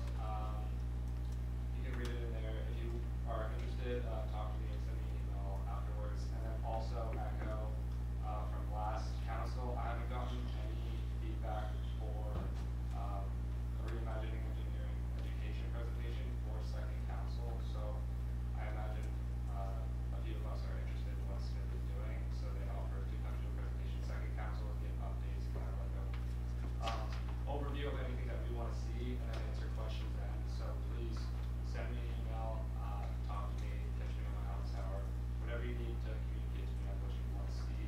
I want to book a meeting with Kevin Longford to kind of give them an update so they have more time to work on the presentation, kind of sort of any details that we're specifically interested in. That's it for me. Adios. And we have a meeting. Great job. We will now hear from Vice President Paredes. Hi council. Welcome everyone who's not normally a member of council. This is super exciting. And also FYI, if you're not a normal member of council, you can come to any council, you just can't vote. So this one's more exciting than normal. Okay, over the last 2 weeks, very non-relaxing reading week, I have to say. A lot of meetings and I love that, so that's okay. We had our Dean's Donation Workshop a couple weeks ago, which was awesome. Well attended by all of our teams and clubs, very informative. Also attended faculty board meeting with assembly as per usual. Busy with statics, more events and initiatives are coming up. We also got to attend the Student Leader Development Conference on October 4th, which is super awesome. A lot of good professional development there. What else happened? Met with the AMS, VPUA, and Clubs Commission to help them refresh their clubs policy. Also met with the Chair for Women in Engineering Review Committee, provided comments on their report. They're doing some really great work to improve the retention and recruitment of women in engineering, which is awesome. I also worked really hard on all the motions with Ashman that we brought forward today, so that took up a lot of our time as well. And then over the next 2 weeks, I'll be continuing with normal director statics, faculty board, AMS assembly, a lot of meetings. Hopefully I can finally make it to the AMS Equity Caucus that's been conflicting with my schedule for the past forever. And then yeah, otherwise just supporting all my directors. I applied to a few jobs, which is not awesome, and then trying even harder to find a lower. So if you're interested in exec, you can find me. And then that additional update is old, and I accidentally pasted it again. But that's all. Okay, thank you, Vice President. So, we would now be hearing from Vice President Schaefer, and we will, but I would just like to take a moment to shame him. I would also like to take this moment to note to all of our directors who need to be submitting reports and all of the ED, that there are things in bylaw, there are punishments for not submitting your report. And I'm not doing it tonight, and I don't want to do it ever, but at any point, I could say you can't report if you did not submit your report. And it would be your fault, and everyone would know the reason we are not hearing from you is because you did not submit your report. Okay, and we will now hear from Vice President Schaefer. All right, Ian Schaefer, Vice President of Finance Administration. My reading week was nuts. It feels like a nuke has gone off in my life recently with school and emails and everything. So this was the bottom of my list, and I didn't get to it. But I'm happy to give an oral report, and I'm also happy to chat on my office hour 9:30 Tuesdays. Shoot me an email if you have questions as to what's up. I'm more than happy to chat. In the past couple weeks, I've done a lot of stuff that you've seen in other people's reports. So just a quick run through. Worked on EdgeServe pretty quick. Went to the principal's reception, which was fun. Hired chief in OC, helped out with HOCO ritual, attended fact board, Dean's Donation Workshop, did a little bit of chatting with Smith Finance about expectations, design team finances, that kind of thing as well. And then a lot of the good old just kind of finance, etc. The next couple weeks are clean up my inbox, figure out my school, but then also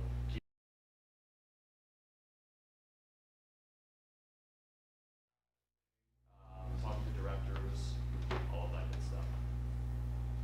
Okay, thank you. We will now hear from Vice President Esdale. My dearest council, before reading week, I was spending a lot of time preparing for homecoming and making sure we had everything in place had a successful event. I finished up summer financial reports and submitted actuals to our accounts. The exec and I also finalized end-serve amounts for our services, and those were sent out to everyone on Monday. Actually, I might have finished.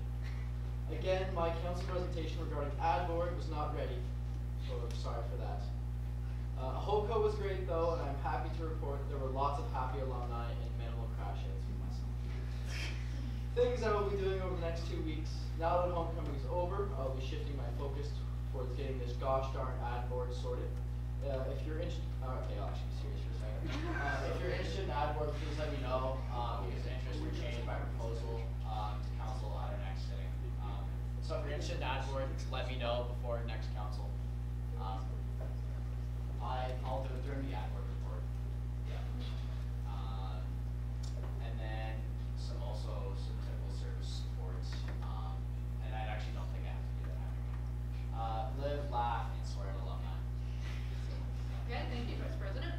We will be moving now into director reports, and we will be first hearing from Director Ellis.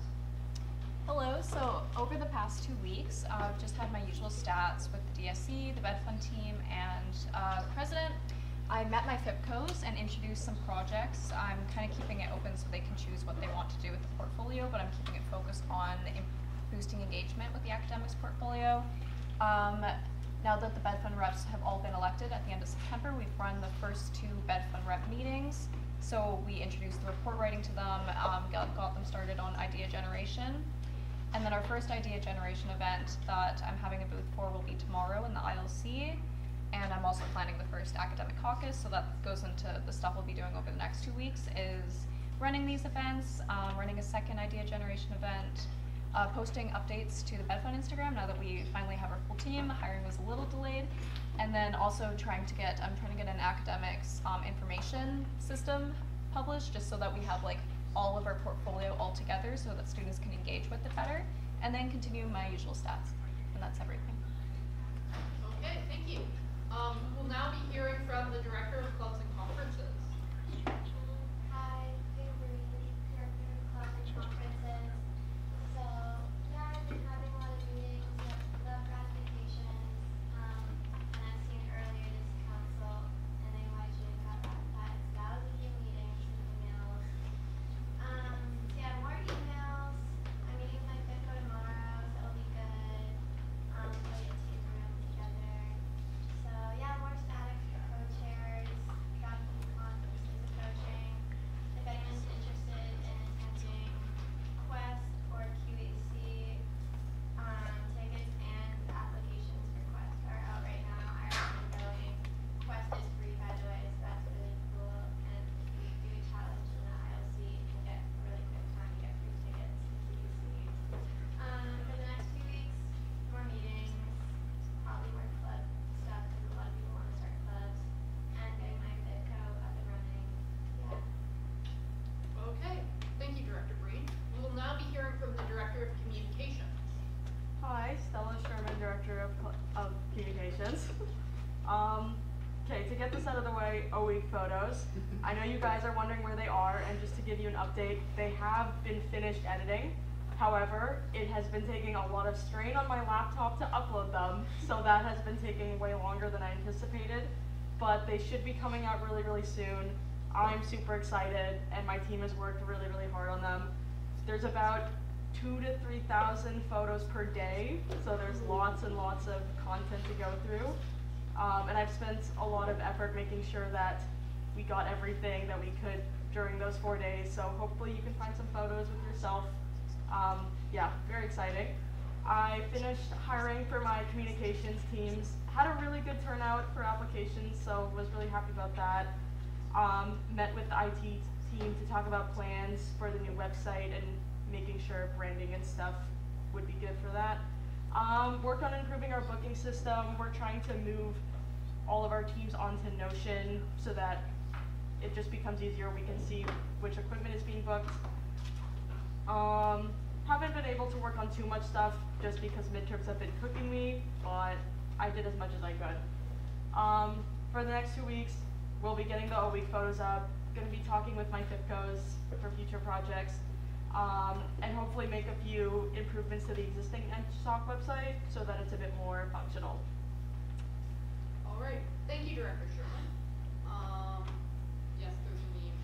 Sorry, point of personal privilege. Thank you again, Director Sherman. We will now be hearing from the Director of Design. Hi guys, I had a pretty busy past 2 weeks and overlapping in the next 2 Please weeks. introduce yourself first. William Palachek, Director of Design. I've had a pretty busy past 2 weeks and I'll probably be busy next 2 weeks. The content's pretty overlapping, but essentially I've just been addressing some of the security and ventilation concerns in the bay and doing a whole bunch of fobs. Hopefully, I think all the fobs are activated now. Thank God.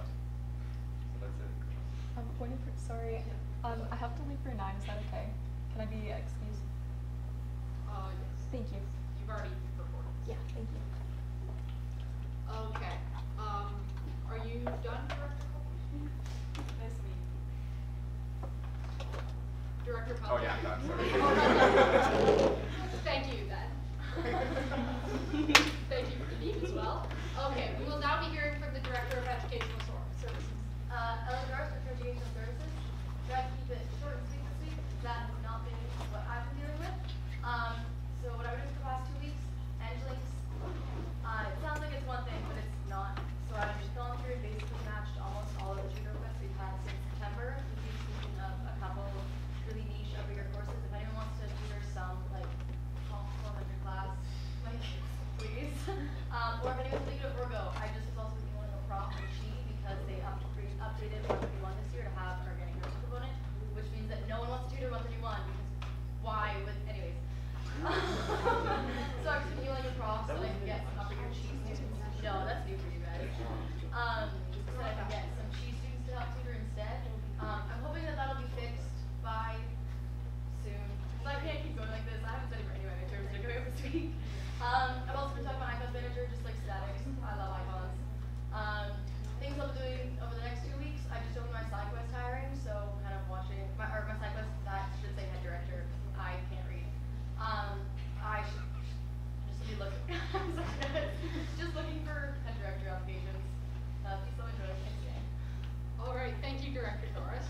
We will now be hearing from the Director of Equity and Advocacy. Hello, everybody. Hey, Council. Over the past 2 weeks, been decently busy. I met with the SVPR lead to discuss how our portfolios kind of interlink with one another, and what types of events and other things we could be doing for the rest of the year. So that was great.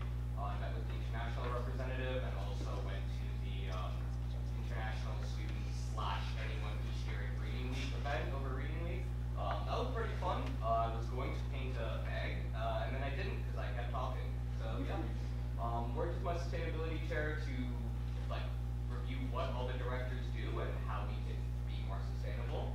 I met with my FIFCOs and I'm making projects for them. There are so many of them, so that's scary.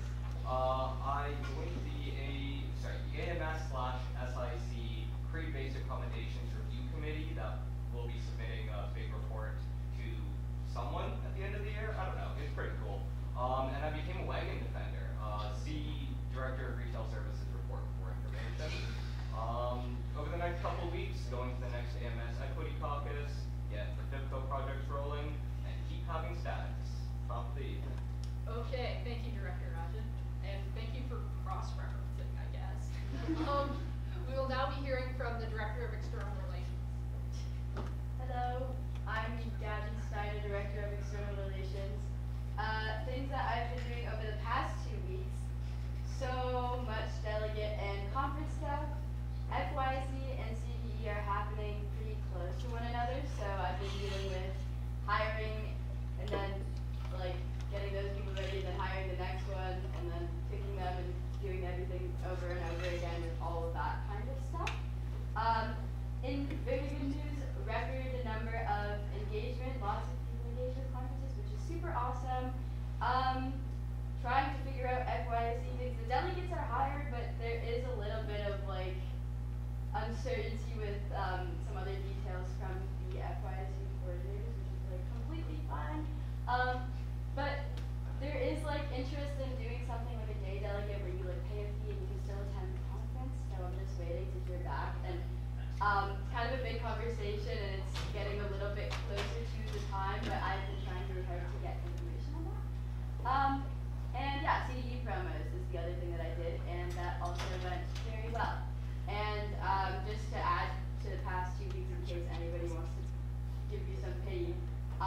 Super busy, lots of reports and midterms and stuff to study for, so everything was kind of frantic, but I was trying to stay a little more grounded with my director stuff. Over the next 2 weeks, I will be having my first ex-COGCOM meeting and arranging that, as well as delegate training for the conferences, and follow up with Outreach Team and Fix and Clean, because they're both going. I feel like that adds more to it. But, yeah, anyways, yeah, that's it. And my council, I feel like I need to, like, preface this council meeting if you want to, like, zoom in a little bit. I went through and I ranked all of the, if anyone doesn't know, on the laptop, or not the laptop, like on the Spotify account that's in the NSOC computer, all the directors and exec make playlists with like cheeky playlist names that are like, what is it? Like, not jokes, like puns or something? Yeah.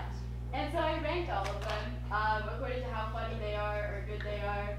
Obviously, I'm the one who did it, and it would be really unfair to, add myself in the mix, so I put myself first because none of them could compete with mine. So, anyways, yeah, there's my ranking. So, yeah. Thank you, Director Steiner. I love that. We will now be hearing from the Director of Finance, who did not.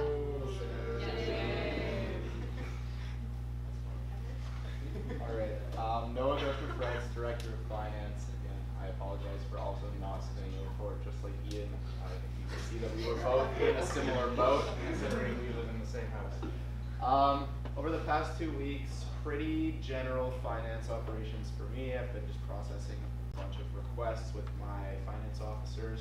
I'm also prepping to get balances out to groups when they're applying for Dean's donation. So that will be something also happening in the next couple of weeks. I've been brainstorming some FIPCO projects and sorting out discrepancies in our books, which keep popping up here and there as I dig deeper into balances. What I'm going to do in the next 2 weeks, keep on processing requests. We're going to complete another month end, and we've completed 2 this far. And I'm going to be getting those balances out to groups before the Dean's donation deadline, that I believe is November 14th.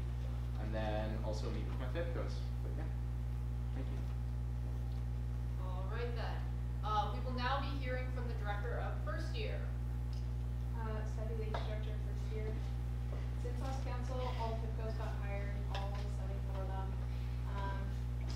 Handed out a lot of business cookies, and all of the super section reps are elected now in our year.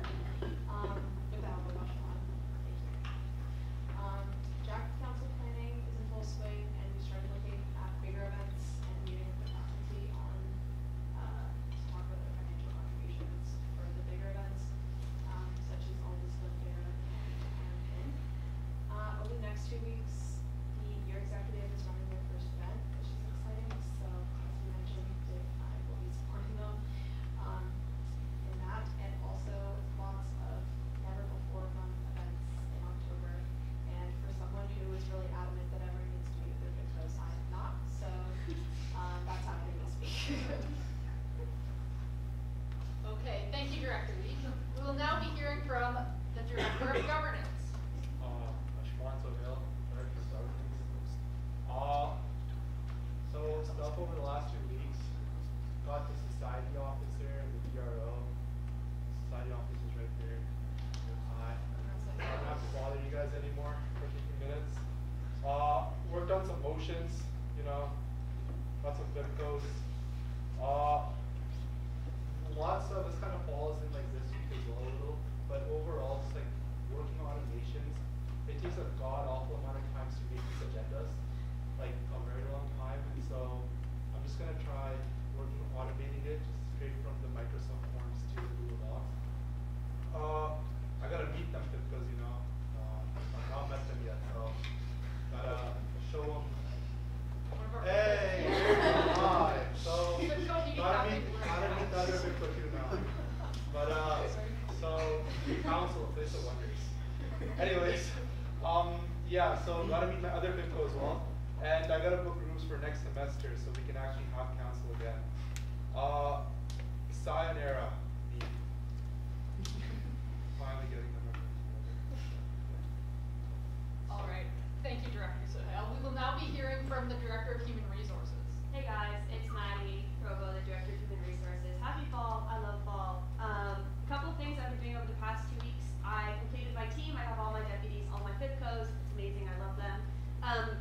postings, adding members, etc. That is a lot of what I do on the day-to-day, just improving postings. It's slowed down since the first wave of hiring, which is great for me.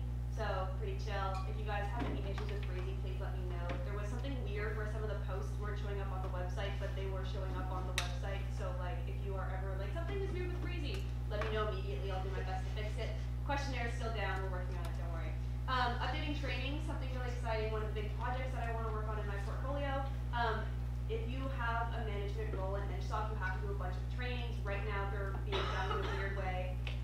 So I'm fixing it. Alexis was amazing with that over the summer. We're working to finish that up. We're going to have it done hopefully by the end of this semester. So everyone who gets hired in the winter is going to be doing trainings in a new and better way. We updated hiring policy. That's coming to next council. I didn't want to bring it today because there was already a lot of motions, but it's pretty chill. Very exciting. And preliminary feedback booth and hiring fair planning, that's going to happen. Feedback booth, one in November, and then hiring fair is going to be next semester. A couple of projects over the next 2 weeks. We've got an engagement round event going on with the FIPCOs. They're wonderful. That's hopefully going to be happening in November as well. Finish Breezy standardization and policy, and then continue to update trainings and plan the hiring fairs and feedback booths. Pumpkins. And my meme, I make really nerdy HR memes, so it's not really funny, but that's my aunt's dog, so you can see him. There you go. Okay, thank you, Director Provo. That's a really cute dog. I love it. Okay, we will now be hearing from the Director of Information Technology, who is here. Yes, Blake Conrad, Director of Information Technology. I'm luckily here. Normally I have a lab during this session, so this is maybe one of the few times you'll see me this year.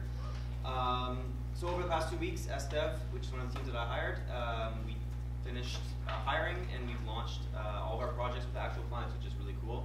I'm really pumped to get that started. It's in Alberta over the reading week, so lots of fun. IT operations hiring is concluding this week, which is also exciting. So I have to do less of the email sent to myself. And yeah, I've been working on improving website load speeds, and hopefully within the next 2 weeks, the EdgeSoft printer will be fixed so we can email it again to print stuff. Yay. Yeah, also I'll be getting jackets on my, bars on my jacket, which I think is just very exciting. It's very blank at the moment. And SC, anybody? Thank you. Okay, thank you, Director Conrad. We will now be hearing from the Director of Internal Processes. Izzy Cornwall, Director of Internal Processes. There's some stuff in there. The important things, automation team's hired, so if you have things you want to be automated for an EdgeSoft related group, Ashmon looks like you can just talk about it. There's a QR code in the lounge posted on the office window. If you fill it out, that'll connect you with Vic, my automation team manager, and he can email with you and sort everything out.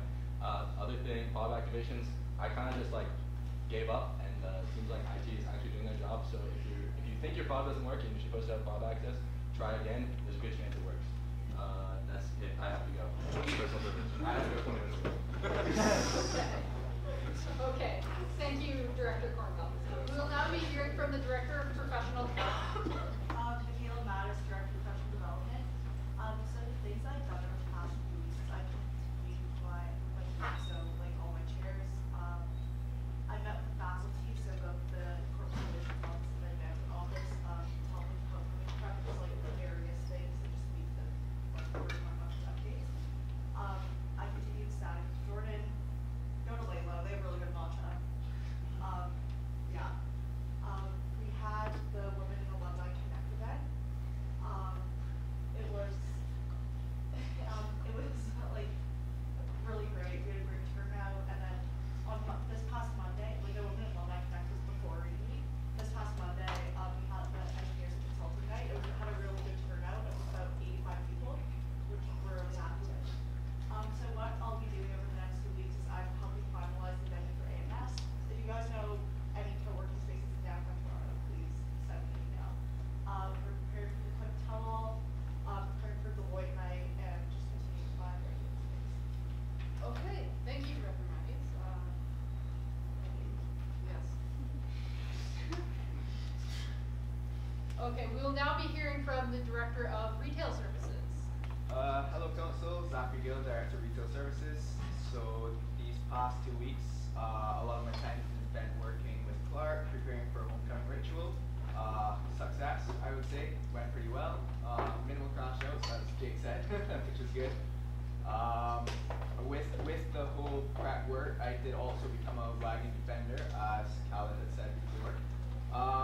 I've now decided to leave that up to your interpretation. I'm not going to explain that one. Also, I cleaned the Clark Lounge with Golden Words editors and Hadrian, so it now looks pretty nice, pretty clean. It's not as dirty, which is great. Your feet don't stick to the floor anymore.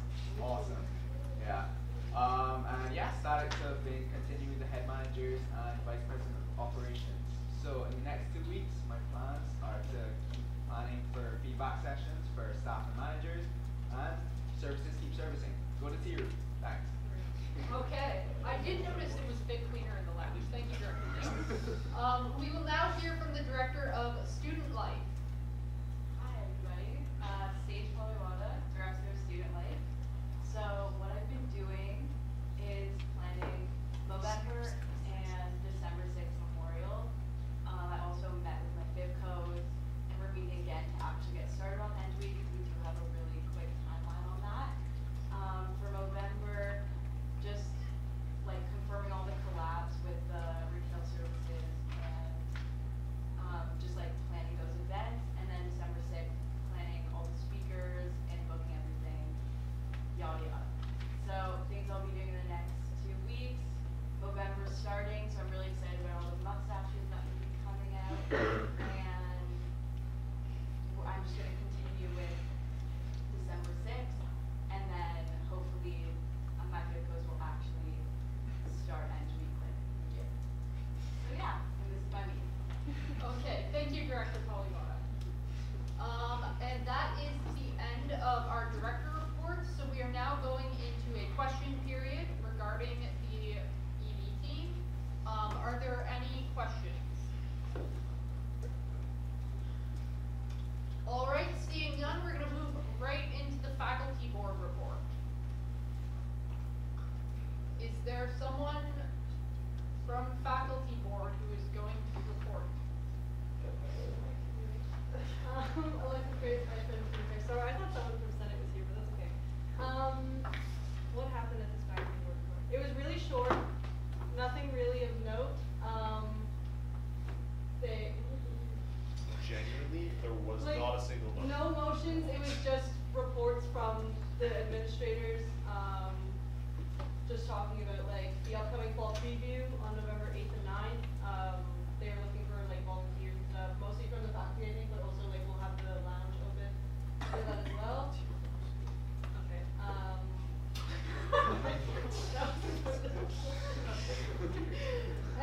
who else? I think that was mostly it. Like there were no motions to consider. It was just reports. So it's pretty boring. Okay, thank you, Vice President. We will now be hearing from the AMS, or the AMS representative. Yes. Vince Meyer, graduate AMS representative. There have been 2 AMS assemblies since we last held council. The first and only topic to mention, as the last AMS report was about Bounce, its partnership with Queens. There were some concerns raised over the partnership. Bounce was claimed to negatively affect students and AMS clubs, but due to a miscommunication with emails and stuff, clubs thought the usage of Bounce, specifically its ticketing forms, were mandatory for events. This has been cleared by AMS execs that Bounce was heavily encouraged to use to shorten the time for event sanctioning and ticketing is optional, with alternatives to e-transfer event rights so second, nothing much to say about that. Okay, thank you, Representative. We will now be moving into the Senate report, and I see. Senate report. Okay.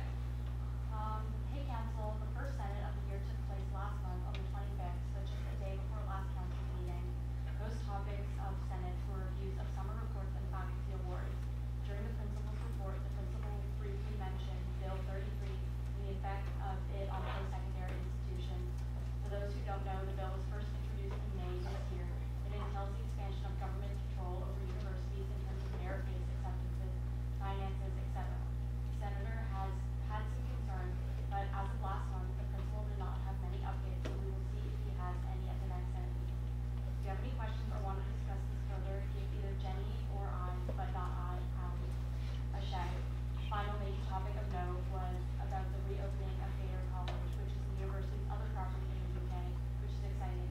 The college is going to be mainly used for retreat and postgrad research. In the next 2 weeks, Jenny and I will be attending the second Senate meeting, attending faculty board and meeting with FSO. Peace and love. Okay, thank you, ERB Chair. Okay, we will now be hearing from the ERB. So in the last 2 weeks, the ERB has mostly just been kind of training on how to handle grievances, looking at bylaw, familiarizing ourselves with the documents, how to read them, doing council reviews. So we look through the agendas and make sure that everything looks good, go through all the changes that are being made, and come up with any concerns we want to bring to council, which is probably why you heard me talking so much today. In the next 2 weeks, we're going to continue to focus on training and preparation for any grievances we may have, and look at and focus on any initiatives that the team wants to bring. Okay, thank you again, ERB Chair Leonard. Let's see. We will now be hearing the ad board report. Jacob Essa, Vice President of Operations. So, ad board, as you know from last council, is in a bit of purgatory right now, just in terms of nothing happening with it. Some of that is because of lack of interest, some of it's because of lack of getting things moving. After some discussion with some of the faculty representation on ad board, it's leaning right now towards realigning the purpose of ad board. I can bring that next council, hopefully, in a presentation, what that might look like. Unless drastically there's a sudden influx of interest in ad board. One of the big, do people know what ad board is? No. Okay. I'll just a quick what ad board is. Advisory board right now in bylaw and in policy essentially acts as an advisor to everything we do in the society. And again, because of a lot of new faces, a lot of you may not know who Jay is. But Jay does a lot of what the ad board does. And we very recently kind of run into now what do we do with 2 advisory roles going on in the society.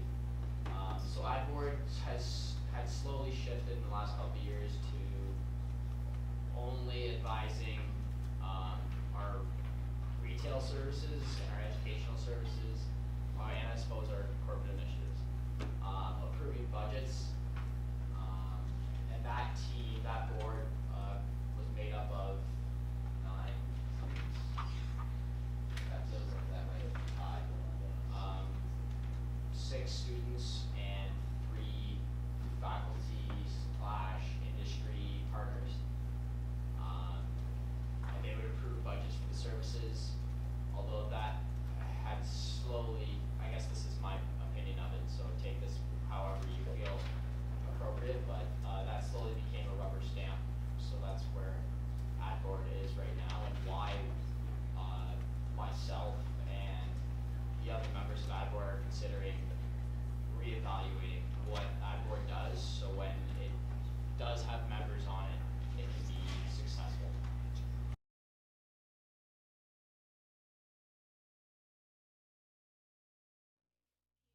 Discipline Club reports, and I know there are still some members at large here. Some people have left, but there are still lots. So I'll just go over quickly how that works. So every discipline club has a little nickname. I'm going to say we will now hear from whatever club, after which we will say whatever their nickname is. Then everyone in that discipline is going to say their discipline name. And then everyone else is going to say back at them the nickname. Okay, so let's try that out. We will now hear from ECE, after which we say Zach. ECE. Zach. Cindy Andrews Patterson, ECE rep. So for quick updates, we had the rest of the team, we had a bowling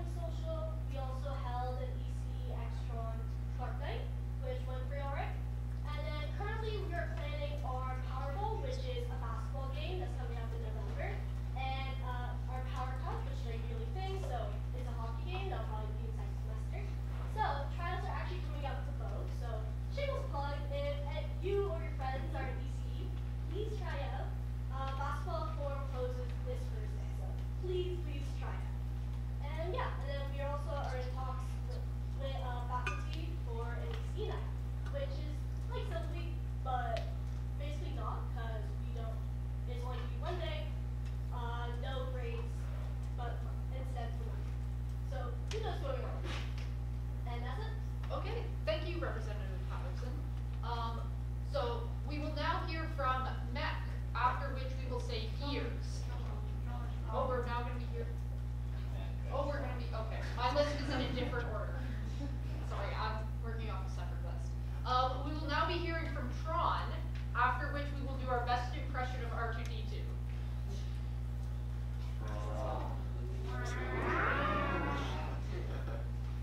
Hey everyone, I'm Natalie. I'm the Tron president. This year so far we had the Park Night with ECE. We also had a movie night, and we're dealing with elections, which is still sort of happening. Our big events this year, we're the other half of the Powerball with ECE. So that's a basketball game and the Power Cup, which is a hockey game. And we're doing the second annual of that. And then we're going to have our second banquet, which we're just starting to think about now. Over the next couple of weeks, we're having tryouts for basketball, hockey, and we're trying to get our merch set up. Yeah, that was it. Okay, thank you. So now we will now hear from MEC, after which we will say years. MEC. Years. Jordan Linsky, Engineering Study President, also MEC DSC alumni, also role-playing as Jonah for MEC updates. They have a full team now, all positions are filled, and have received their emails and access to the DSC YouTube channel. Steel cut planning has started with civil, EC/draw from Inspired, MEC DSC will look into the planning around the basketball game as well. MEC's hosting a Clark Trivia night, you can see next month. Merchandise logo contest are currently looking at invoice and order in the next couple of weeks, and then the plans for MEC and final anything over years for our kids. Okay, thank you, President Linsky. Okay, we will, sorry, are we? Okay. We will now hear from Enschwitz, after which we will say nerds. Nerds! Tyler Dragon and Schmitz Ramp. So the DSC has finished hiring for the year. Everyone has their transition manuals, and we've had 3 meetings now. We have multiple events planned for the remainder of the semester. We have cool professors at Grizz coming up. We have a Clark night scheduled, and we also have a second year welcome night. We're also getting people signed up for a mentorship program. That's going good. Looking to get new merch and also make a new DSC logo. And we are in the process of assigning students to departmental committees. We're also trying to engage more, get more industry engagement this year, so we're trying to plan some physics and phys quip nights, have some industry speakers come in, and then maybe do a resume drop in. Cheers. Okay, thank you, Director Rojan. We will now hear from mining, after which we say shafts. Mining. Shafts. In the past, we've started prepping for our bed fund, brainstorming ideas, talking to faculty, and that kind of thing. We hosted an internship night where upper year students presented on their internships. Other than that, we're prepping for competitions. The teams have been selected in many cases, but now it's starting the meetings and then prepping and practicing and whatnot. And that's all I have updates-wise. Okay, thank you. We will now be moving into your reports. And for everyone who doesn't know how those work, it's similar but different to discipline clubs. So there are also nicknames, but in this case, everyone in that year will say the nickname. And then everyone who is younger than them or in years below them will say old, and everyone in years above them will say tranche. Okay, let's try that out. So we will now hear from side 2, 6 feet short of the tam. Side 2, 6. Oh. I'm the scientist. We just hired the webmaster. Am I the one who's supposed to be talking? Yeah. Okay. This is my first year as president. So we just hired a webmaster for our team, and I'm actually not sure what the webmaster does, so I have to figure that out. We're talking about doing a Sci 26 Clark Day. I feel like that would be a big hit. I feel like everyone wants to get together for the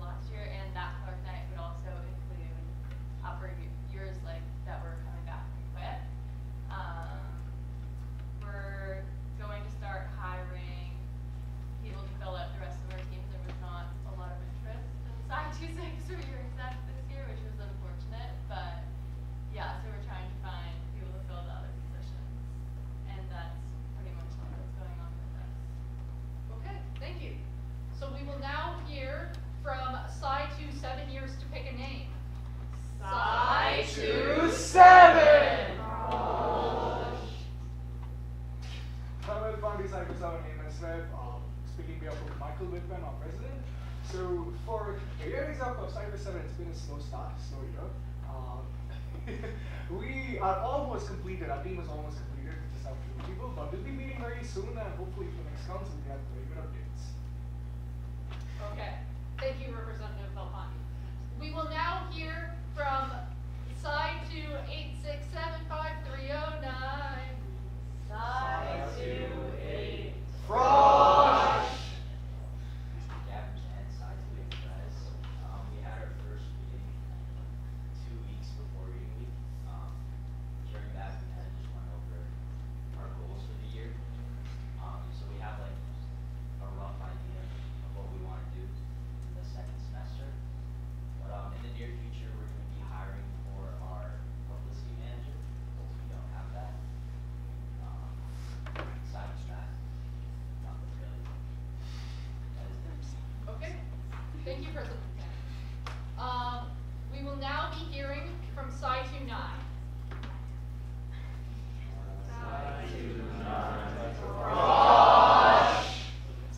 Hello everyone, Nancy Dugal, Title IX President.